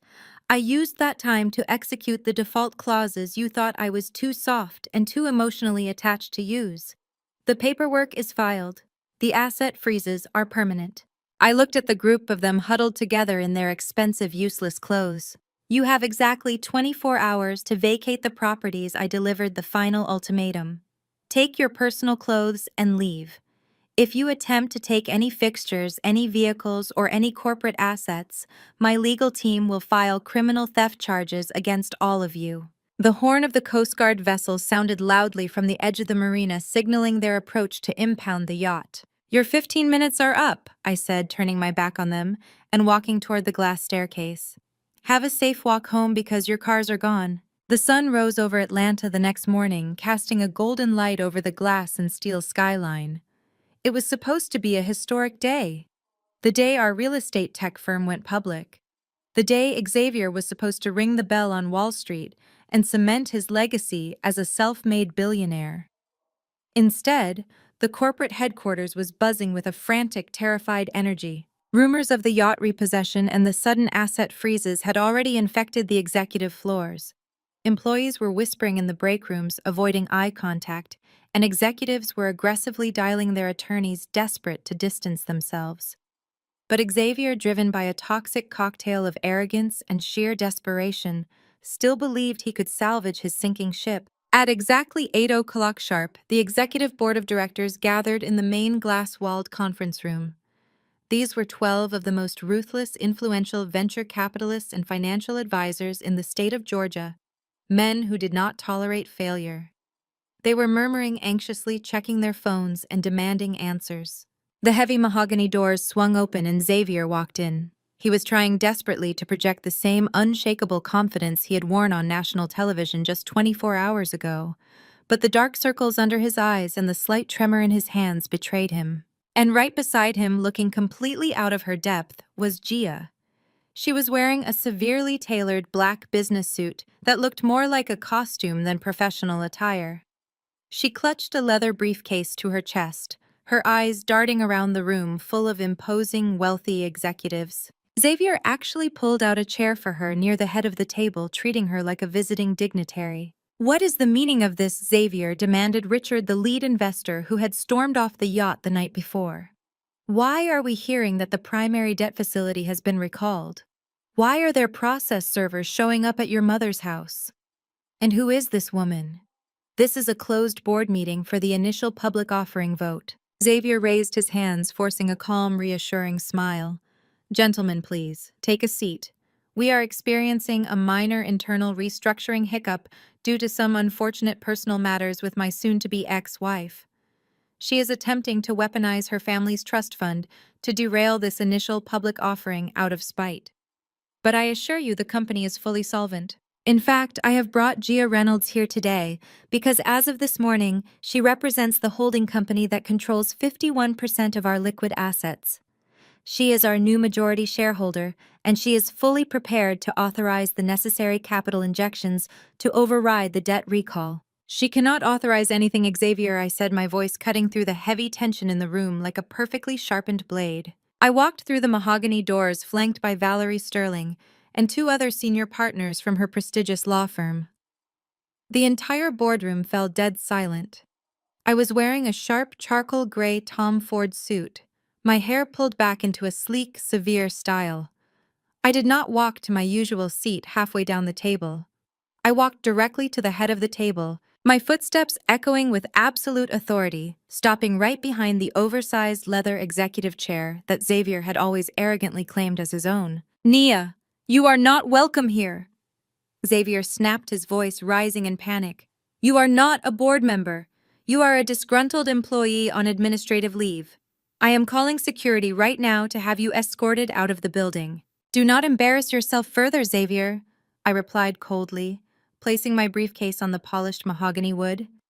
As the sole guarantor of the $50 million mezzanine loan that you just defaulted on, I have exercised the executive step in rights outlined in Section 4 of your operating agreement. I am not just a board member today. I am the acting chairman of this board. So I highly suggest you sit down and remain quiet while I explain to your investors exactly what you have been doing with their money. Richard and the other board members immediately sat down, their eyes fixed on me. They recognized authority when they saw it, and they recognized that Xavier was completely powerless. Xavier stood frozen, his mouth opening and closing, looking at Gia for support. But Gia was shrinking into her chair, staring at the thick legal folders my lawyers were now distributing to every seat at the table. She looked like a child who had wandered into a war zone. I opened my folder, my eyes sweeping across the anxious faces of the board. Gentlemen, the narrative Xavier has been spinning to the media and to you is that I am a bitter wife trying to ruin a successful company over a marital dispute. He wants you to believe this is just a messy divorce bleeding into the boardroom. The reality is much more dangerous for your portfolios and your professional reputations. Xavier has not been building a tech empire. He has been running a highly sophisticated embezzlement scheme, and he has been doing it right under your noses for the last 2 years. I pointed to the first tab in the red folders in front of them. Please turn to page 3. You will see a detailed ledger of the corporate funds Xavier allocated for the so-called community outreach initiatives over the last 24 months. He claimed these funds were being used to purchase undervalued real estate in marginalized neighborhoods. He used these projections to secure millions in additional venture capital from all of you. However, if you look at the corresponding wire transfers on page 4, you will see that those funds never reached any property sellers. There were no community outreach programs. There was no urban development. The board members flipped through the pages. The silence in the room was deafening, broken only by the rustling of heavy paper and the heavy, ragged breathing coming from Xavier. The numbers were undeniable, perfectly organized, and brutally clear. Those funds, I continued, my voice unwavering, were routed through 3 separate offshore shell companies based in the Cayman Islands. Companies that Xavier personally established to launder your investments. He used your money to purchase a $2 million diamond necklace, a luxury penthouse in Buckhead, and a fleet of imported sports cars for his deeply entitled brother-in-law. He has siphoned over $12 million of pre-initial public offering capital to fund his personal lifestyle, his family's vanity, and his extramarital affairs. This is an absolute verifiable lie, Xavier shouted violently, slamming his fist down on the heavy wooden table.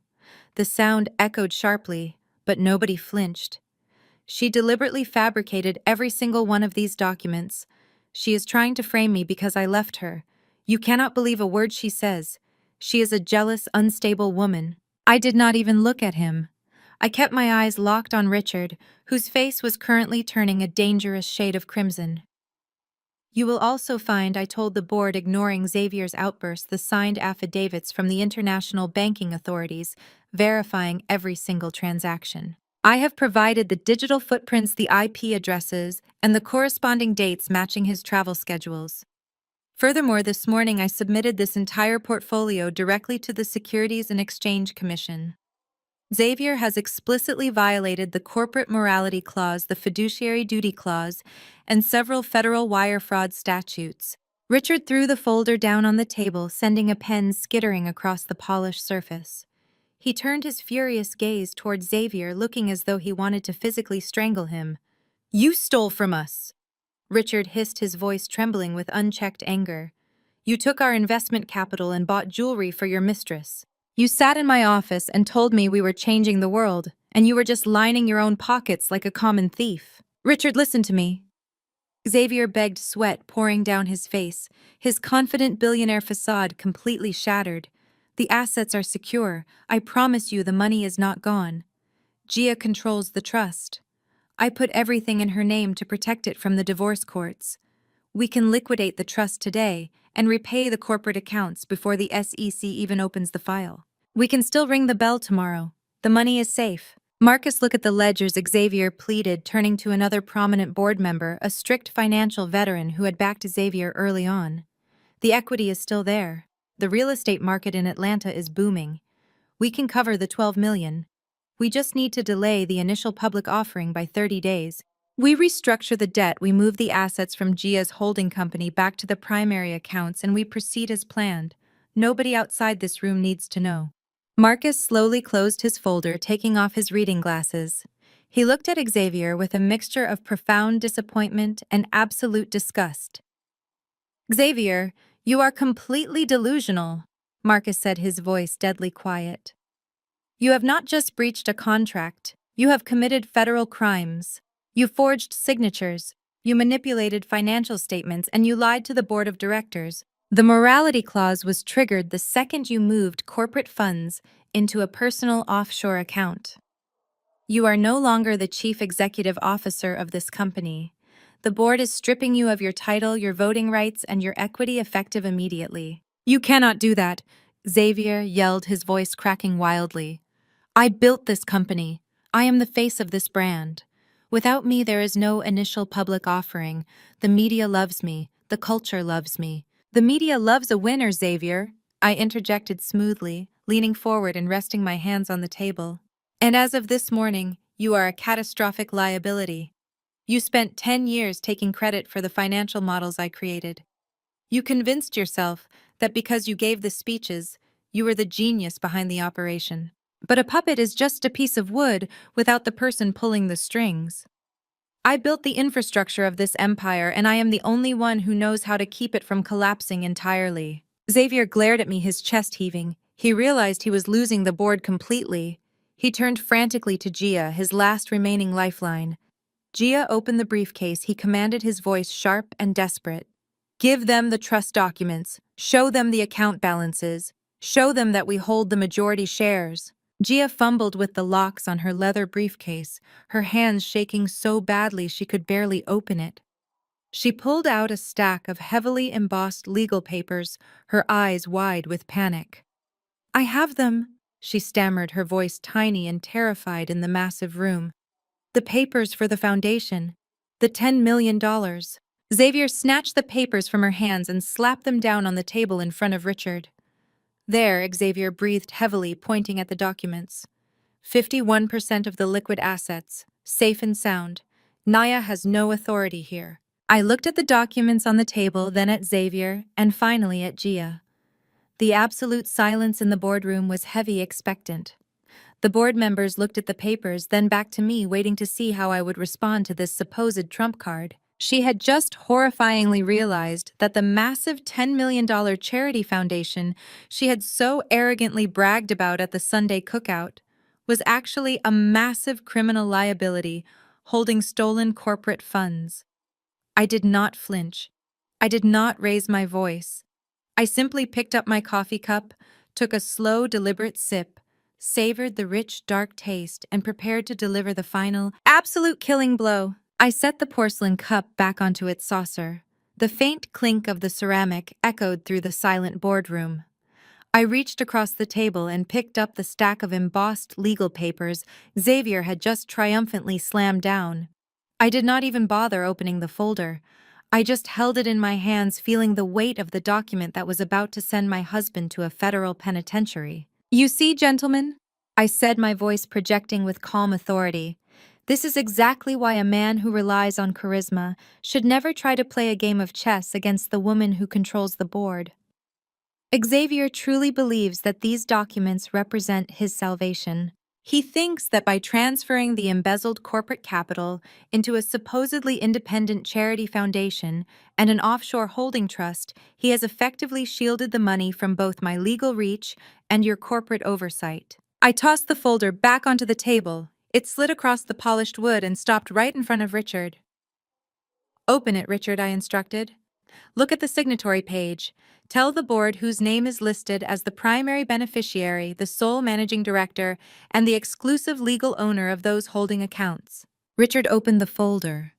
He flipped past the dense legal jargon directly to the final page. He adjusted his glasses, his eyes narrowing as he read the names. "It is not Xavier," he announced, his voice thick with confusion and rising anger. "The only name on these documents is Gia Reynolds.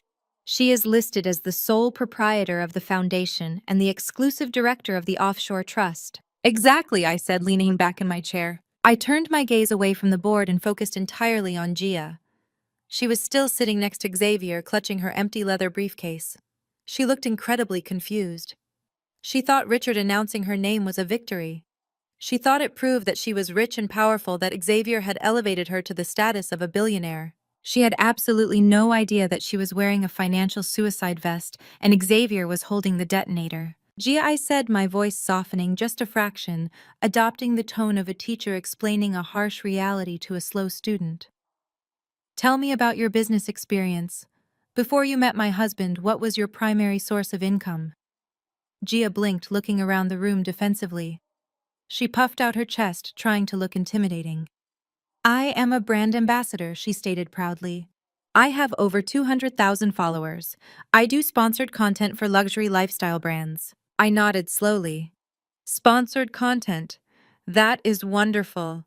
So you have a deep, sophisticated understanding of international tax law, corporate compliance, and federal securities regulations." She frowned, crossing her arms. "Xavier handles the business side of the foundation. He said, I just need to be the face of the charity. He said because we are in love, we share everything. He put the money in my name because he trusts me more than he trusts you." A few of the board members actually let out harsh, bitter laughs. Xavier closed his eyes, rubbing his temples desperately, trying to figure out a way to stop me from speaking. "He did not put the money in your name out of trust, Gia." I explained, my words falling like heavy stones in the quiet room. "He put the money in your name because he needed a human shield. Let me take you back to the charity gala 3 nights ago. Do you remember when I sat down at the table? Do you remember how Xavier reacted?" Gia swallowed hard, nodding slowly. Her false confidence was beginning to fracture as she recalled the sheer terror on Xavier's face that night. "He dropped his glass," she whispered. "He looked like he was going to be sick." "And do you know why he panicked?" I asked, leaning forward, resting my arms on the table. "It was not because I caught him cheating. Xavier does not care about fidelity. He panicked because I called you by your legal name and I mentioned the shell companies." In that single moment, Xavier realized that his brilliant master plan had a fatal flaw. He realized that the chief financial officer of his company, the woman who audits every single wire transfer, knew exactly what he was doing in the dark. I stood up from my chair and began to slowly pace the length of the boardroom. The eyes of every powerful man in the room followed my every move. "Gentlemen," I addressed the board. Xavier knew that the SEC was eventually going to audit our pre-initial public offering financials. He knew that the $12 million he embezzled would be discovered, so he created a scapegoat. He approached a naive young influencer who loved designer clothes and expensive dinners. He convinced her that he was setting up a charity to help underprivileged youth. He showered her with gifts, he bought her a penthouse, and he handed her a stack of dense legal documents and told her to sign on the dotted line. I stopped pacing and stood directly behind Gia. She was trembling now. "When you signed those papers, Gia, you did not become a billionaire," I told her coldly. "You became the sole legal owner of 3 fraudulent shell companies and an illegal offshore trust. Xavier used your social security number, your digital signature, and your identity to wash stolen corporate capital. He deliberately structured the accounts so that his name appeared absolutely nowhere on the federal filings." Gia's breath hitched. She looked at Xavier, her eyes wide with a terrifying realization. "Xavier, what is she talking about?" Gia demanded, her voice shrill. "Tell them she is lying." Xavier could not look at her. He stared straight ahead at the mahogany table. His jaw clenched, his face covered in a sheen of cold sweat. "Shut up, Gia," he hissed under his breath. "Just shut up and let my lawyers handle this." "There are no lawyers coming to save you, Xavier," I said, stepping back and returning to my seat at the head of the table. "If the Securities and Exchange Commission raided this building today, they would not arrest Xavier. They would look at the documents Richard is holding, and they would arrest Gia Reynolds. They would charge her with federal wire fraud, corporate embezzlement, and tax evasion. She would be facing 20 years in a federal penitentiary, while Xavier played the role of the innocent, betrayed chief executive officer who was tricked by a manipulative young mistress." The boardroom erupted into chaos. Richard slammed his hands on the table, cursing violently. Marcus was furiously typing on his phone, likely demanding his legal team freeze all associated assets immediately.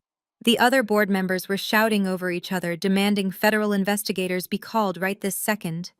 But the loudest sound in the room was Gia. She stood up her chair, scraping violently against the hardwood floor. She was hyperventilating, clutching her chest, as the glamorous billionaire lifestyle she thought she had secured shattered into a million sharp pieces. She looked at the man who had promised her the world, the man who had bought her a $2 million diamond necklace and moved her into a penthouse. "You were going to let me go to prison!" Gia screamed, her voice tearing through the chaos of the boardroom. "You set me up! You used me!" Xavier jumped up from his chair, grabbing her arm, trying to force her back into her seat. "Keep your voice down!" He ordered, his tone vicious and commanding, entirely stripped of his usual charm. "You are making a scene. We will fix this." "Do not touch me," Gia shrieked, yanking her arm away with such force that she nearly lost her balance. She was no longer the sweet, innocent, high society darling she had pretended to be at the Sunday cookout. The survival instincts of a woman who realized she was about to take the fall for a massive federal crime kicked in. "But your masterstroke had one fatal flaw, Xavier." I continued, raising my voice just enough to cut through their screaming match. "You assumed that because the shell companies were registered offshore, they were completely insulated from corporate debt. You assumed the money was safe. But you forgot that a shell company is still a functional corporate entity, and it can still incur debt." I opened my red folder and pulled out a single sheet of paper, holding it up for the board to see. "6 months ago, when I first noticed the discrepancies in the ledgers, I did not confront you," I explained, looking directly at Xavier's pale, terrified face. "I did not file for divorce, I simply investigated. When I traced the stolen funds to Gia's newly formed vendor companies, I made a quiet, strategic move. Using my family's trust fund, I aggressively purchased the secondary commercial debt of every single shell company registered in Gia's name. I bought the paper, all of it." Xavier stumbled backward, hitting the edge of the conference table. He realized exactly what that meant. "I am not just the angry wife," I declared, my voice ringing with absolute finality. "I am the primary secured creditor of Gia's entire fraudulent operation. The debt I recalled yesterday morning did not just freeze your corporate accounts, Xavier. It instantly liquidated the offshore trusts. The $12 million you stole is currently sitting in a secure holding account managed by my lawyers. The money is locked. You have nothing." Gia turned to Xavier, her face twisted in pure hatred. She raised her hand and slapped him directly across the face. The sound was like a gunshot in the boardroom. The board members actually went dead silent, watching the immaculate tech billionaire get physically assaulted by his own mistress. You pathetic coward, Gia screamed, spit flying from her lips. You ruined my life. You told me you loved me. You told me you were going to leave her and make me a queen. You were just trying to find a dummy to go to jail for you. Xavier touched his red cheek, his eyes blazing with fury. He raised his hand as if he were going to strike her back, but Richard stepped forward, grabbing Xavier by the shoulder and violently shoving him back against the wall. "Do not even think about it, you piece of garbage," Richard snarled. Gia looked at me, tears streaming down her face, ruining her heavy makeup. She was trembling visibly, realizing that I held her entire future in the palm of my hand.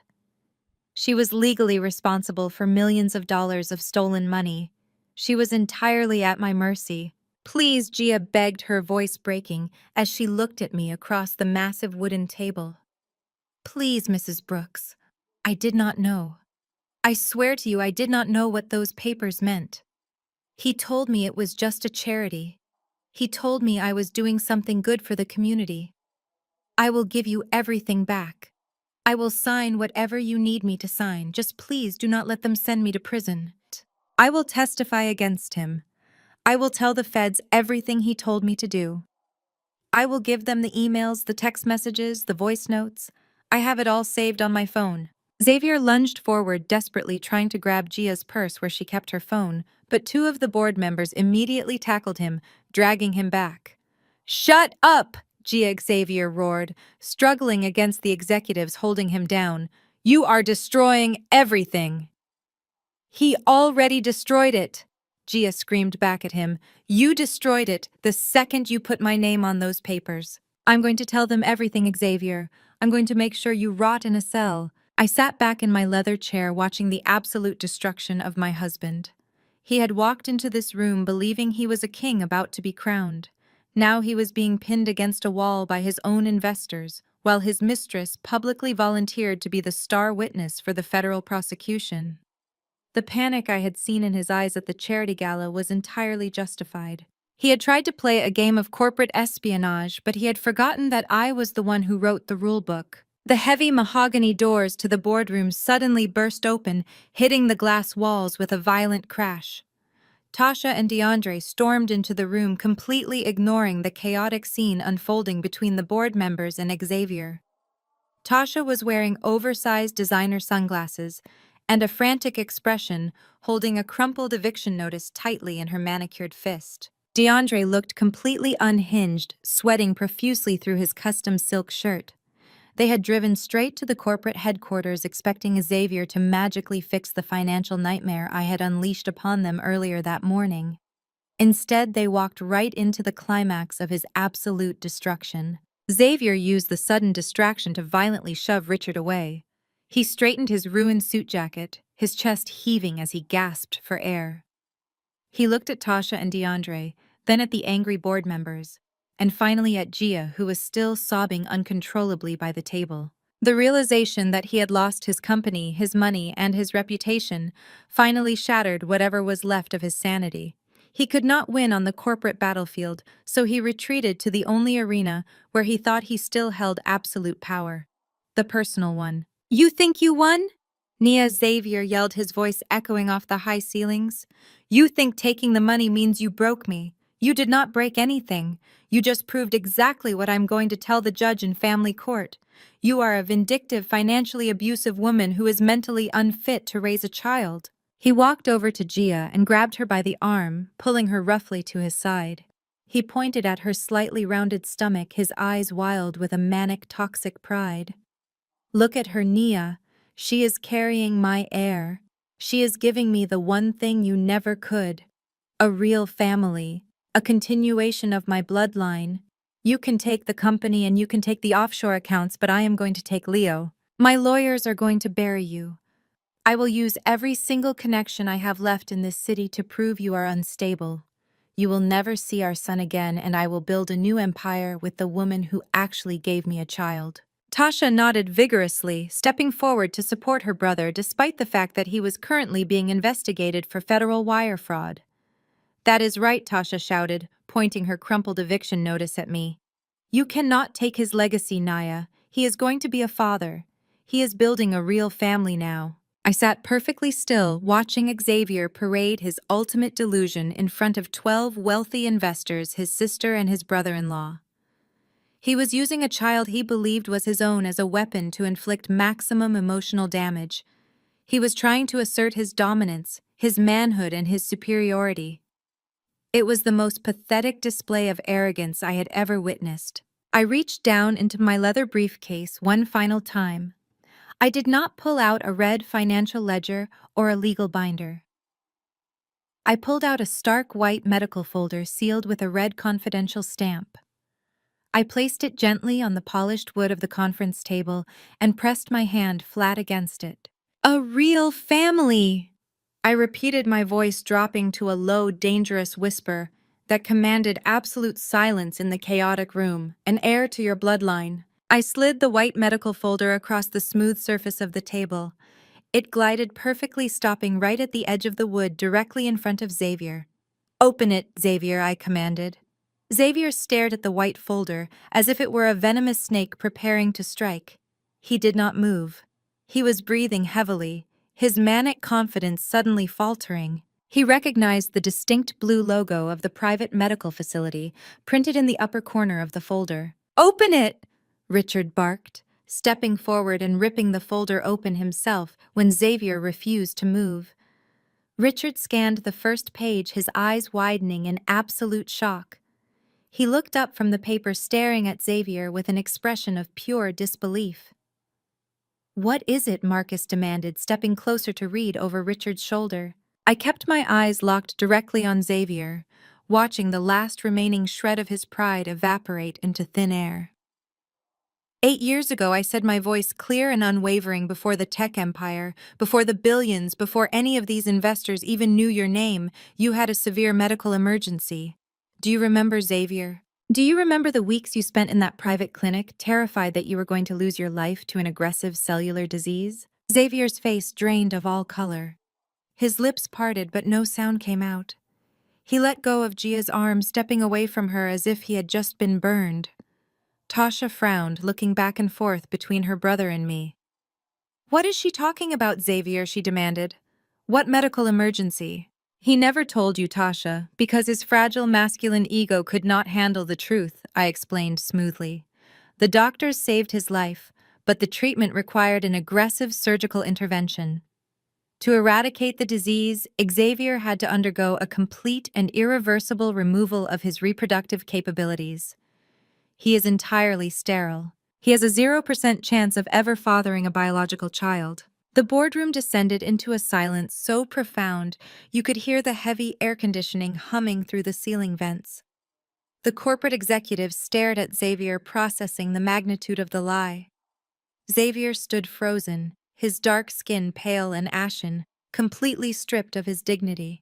For a man who built his entire persona on projecting alpha male dominance, having his deepest, most emasculating secret exposed in front of the most powerful men in Atlanta was a fate worse than federal prison. He lied to me, Gia whispered, her voice trembling, as she looked at the medical documents resting on the mahogany table. No, Gia, I corrected softly, turning my full attention to the 25-year-old mistress who thought she had secured a billionaire lifestyle through a calculated pregnancy. He did not lie to you about the baby. He desperately wanted to believe this child was a medical miracle. He wanted to believe his manhood was miraculously restored. You are the one who lied to him. I stood up from my executive chair, slowly smoothing the front of my tailored suit. I walked around the edge of the large table, stopping just a few feet away from where Gia was standing.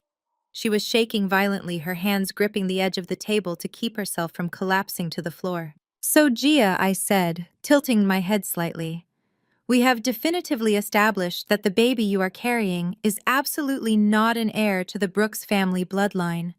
We have established through certified medical records that Xavier is physically incapable of being the father. Which leads us to the ultimate question. I paused, letting the thick tension in the room stretch until it was nearly unbearable. Whose baby is it? I asked. Gia burst into hysterical tears. She covered her face with her trembling hands, sobbing so hard she could barely breathe. She shook her head desperately, refusing to answer. But she did not need to speak a single word. Her body language betrayed her entirely. Through her panicked tears, she slowly turned her head away from Xavier. She looked past the angry board members, past the white medical folder, and locked her terrified, bloodshot eyes directly on one specific person in the room, DeAndre. Every single head in the boardroom turned to follow her gaze. DeAndre was standing near the heavy doorway, completely paralyzed. The arrogant smirk he usually wore was entirely gone, replaced by a look of absolute sheer terror. He was staring back at Gia, his eyes wide as saucers, silently begging her to look away from him. "You have got to be kidding me," Richard muttered, taking a massive step back in pure, utter disgust. The pieces fell into place with devastating precision. While Tasha was busy spending my generational wealth and playing the role of the elite society wife, her unemployed husband was secretly sleeping with her brother's mistress. DeAndre, the man who loved to preach about family values and loyalty, had been financing his secret affair using the very same corporate accounts Xavier was using to hide the stolen money. It was a tangled, pathetic web of extreme betrayal, and all of them were caught right in the middle of it. Tasha stood frozen, her designer sunglasses slipping down her nose. She looked at Gia, then at DeAndre. Her mind struggled to process the horrific reality unfolding in front of her. The golden child of the family, the woman who thought she was better than everyone else, suddenly realized her entire life was a humiliating joke.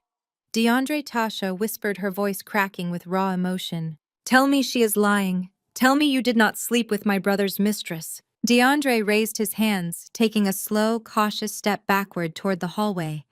"Tasha, baby, please," he stammered, sweat pouring down his face. "It was a massive mistake. It meant nothing. She came on to me.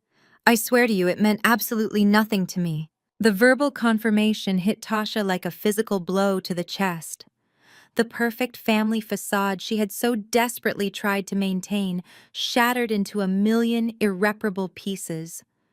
She let out a blood-curdling scream, a sound of pure primal agony and rage that echoed through the entire executive suite and out into the bullpen. She lunged forward, flying across the room, and tackled DeAndre directly to the hardwood floor. "You disgusting piece of trash!"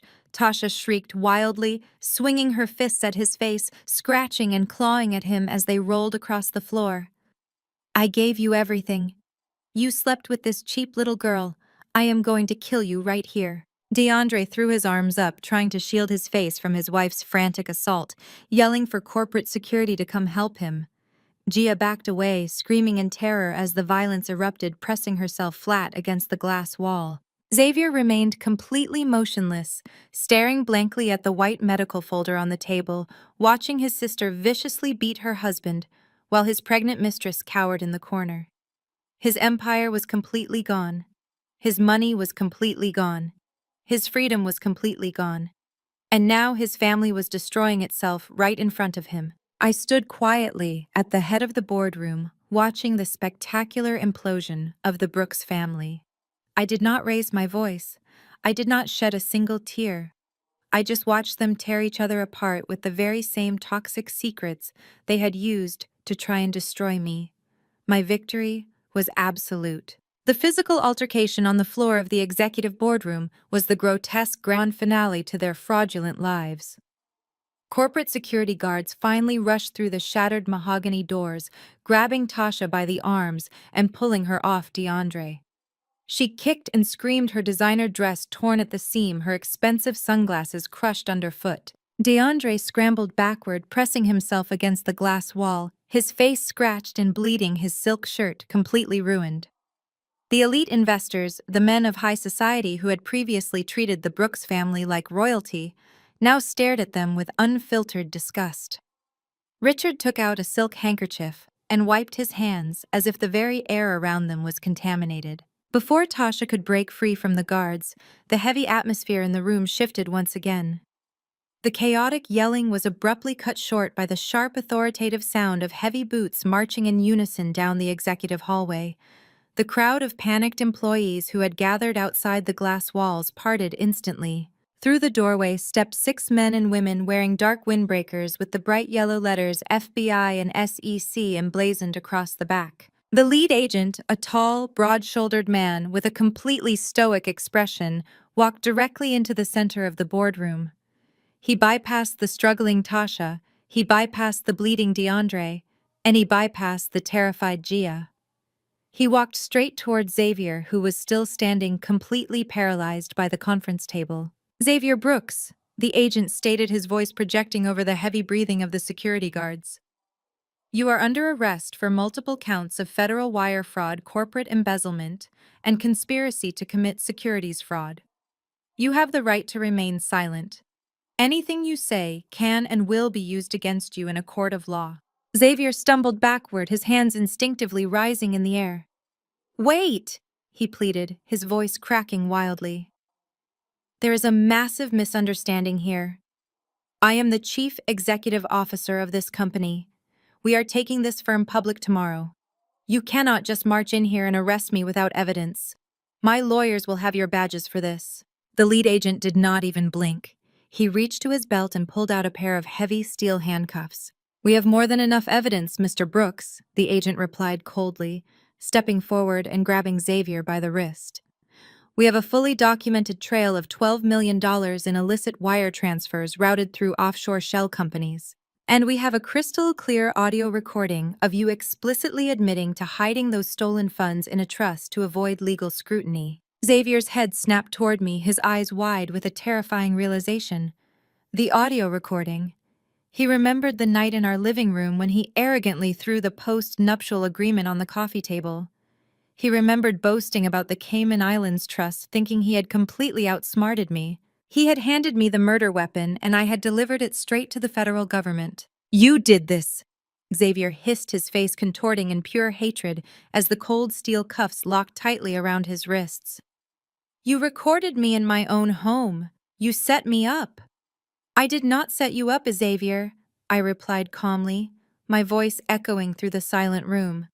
"You built the trap, you loaded the spring, and you stepped right into it. I simply handed the authorities the map." As the agents began to read him the rest of his Miranda rights, a shrill, devastated cry echoed from the hallway. Vivian pushed her way through the crowd of stunned employees. She had rushed to the corporate headquarters after the eviction notice was served, hoping Xavier would somehow fix her shattered reality. Instead, she walked right into the epicenter of her family's total annihilation. Vivian froze in the doorway, her eyes taking in the horrific scene. She saw Tasha, her golden child, the woman who was supposed to represent the pinnacle of high society elegance, being restrained by security guards looking like a street brawler. She saw DeAndre bleeding and cowering in the corner, exposed as an unfaithful parasite. She saw Gia, the supposedly perfect mistress, sobbing uncontrollably, clutching her pregnant stomach, realizing the father of her child was broke and the man she was with was going to federal prison.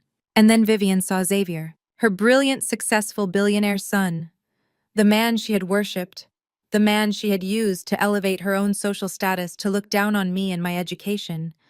He was standing in the center of the boardroom, handcuffed, humiliated, surrounded by the elite investors she so desperately wanted to impress.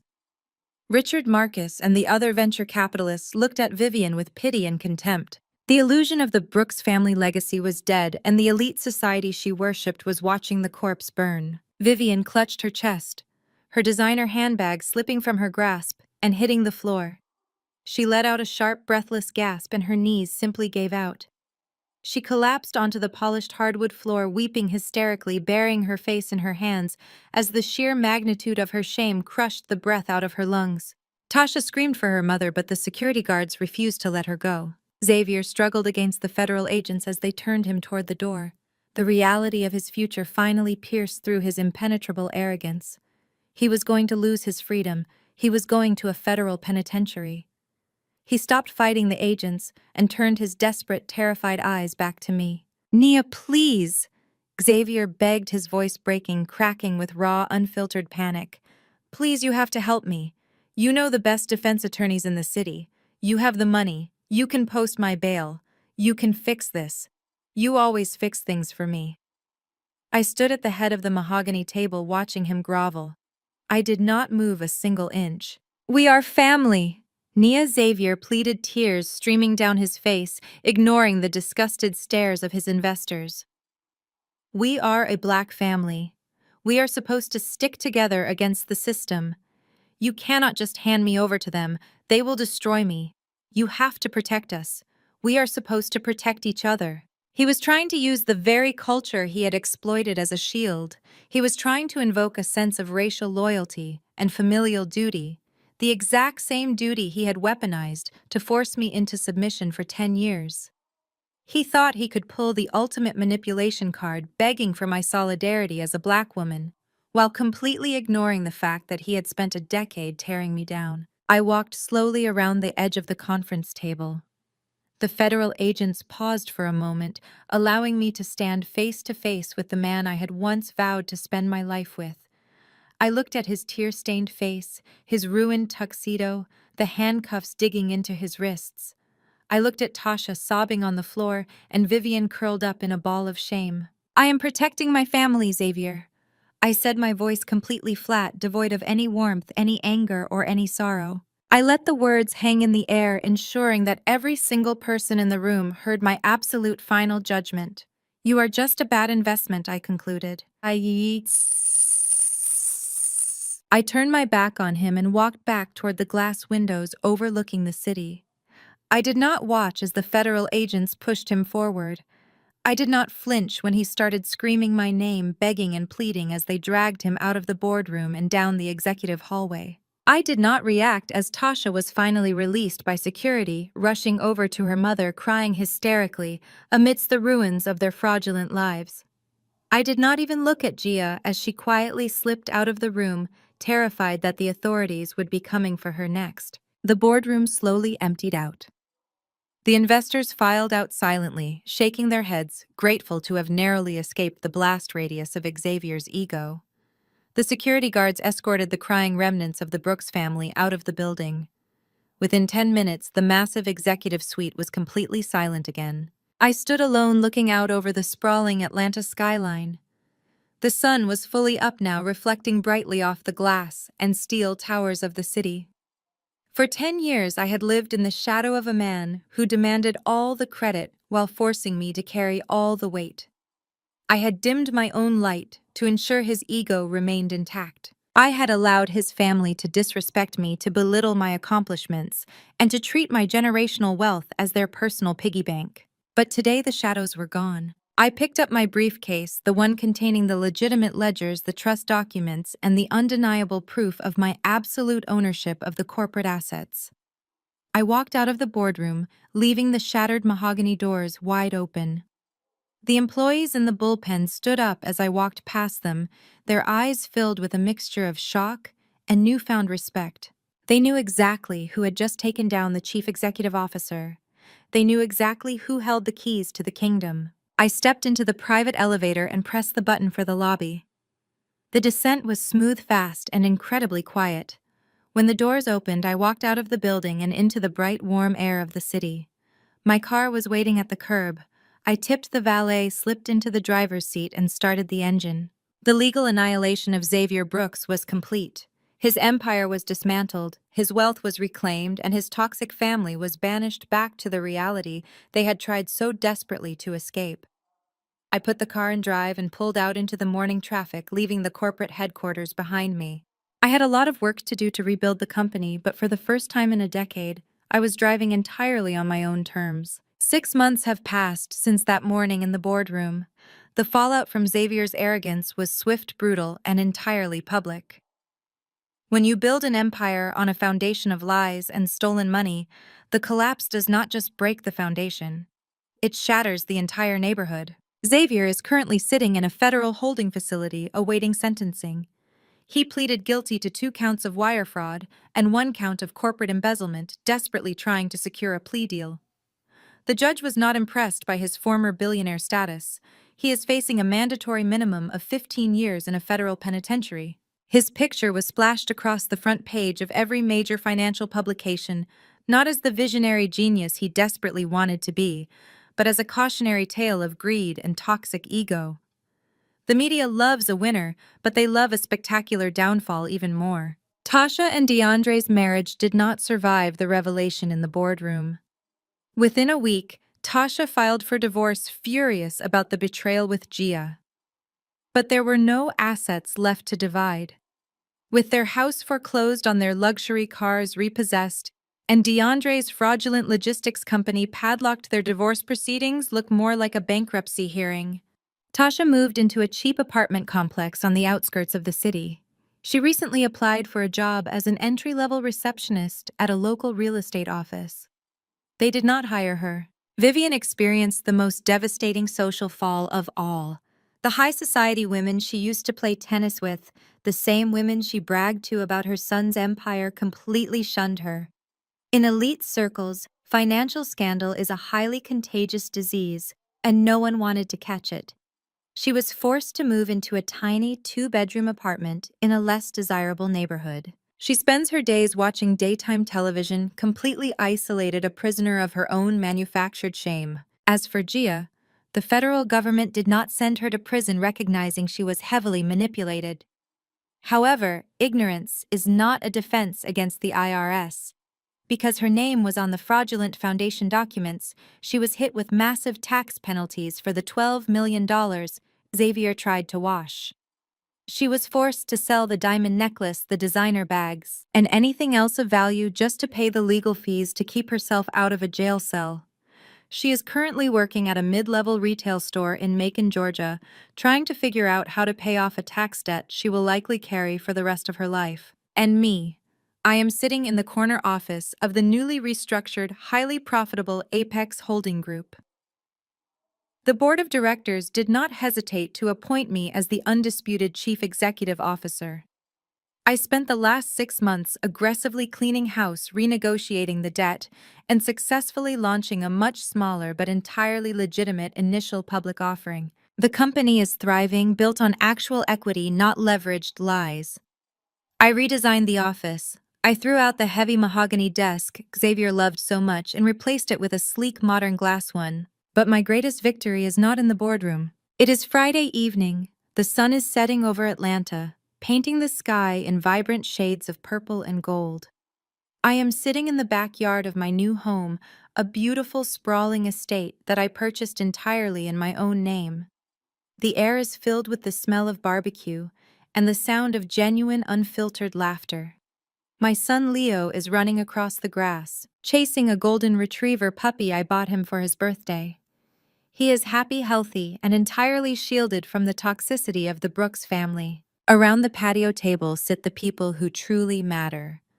Valerie Sterling, my brilliant attorney who fought like a gladiator for me. Julian, my wealth manager from Geneva, who flew in just for the weekend. And my 3 best friends from my Spelman college days, women who held my hand through the darkest nights and celebrated with me when the sun finally came up. This is my chosen family. A circle of people who respect my boundaries, celebrate my success, and love me for exactly who I am, not for what my bank account can provide them. I raise my glass of sparkling water, watching Leo laugh as the puppy tackles him into the soft grass. I feel a profound, unshakable peace.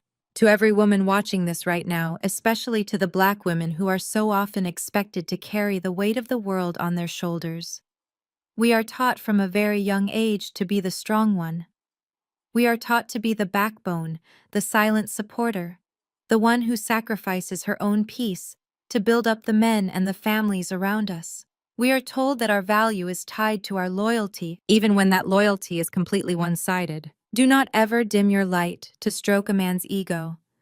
Do not ever shrink yourself so that someone else can feel big. If you are the one building the foundation, if you are the one balancing the books and doing the heavy lifting, you deserve to have your name on the deed. Do not let anyone manipulate you into believing that asking for respect, demanding transparency, or setting firm boundaries makes you bitter or difficult. It makes you a CEO of your own life. Forgiveness is a beautiful concept, but it does not require you to keep toxic people in your inner circle. You have the absolute right to restructure your investments, whether those investments are financial, emotional, or spiritual. You are allowed to walk away from tables where you are no longer valued. Have you ever had to walk away from a toxic dynamic and rebuild your life on your own terms? Have you ever had to become the villain in someone else's story to become the hero in your own? I would love to read your experiences in the comments below. If my journey resonated with you, if you believe in the power of boundaries and the beauty of a chosen family, please hit that like button and subscribe to the channel. Share this video with a woman in your life who might need a reminder of her own incredible strength. Thank you for being here, and thank you for letting me share my truth. Keep building your empires, and never apologize for wearing the crown you paid for.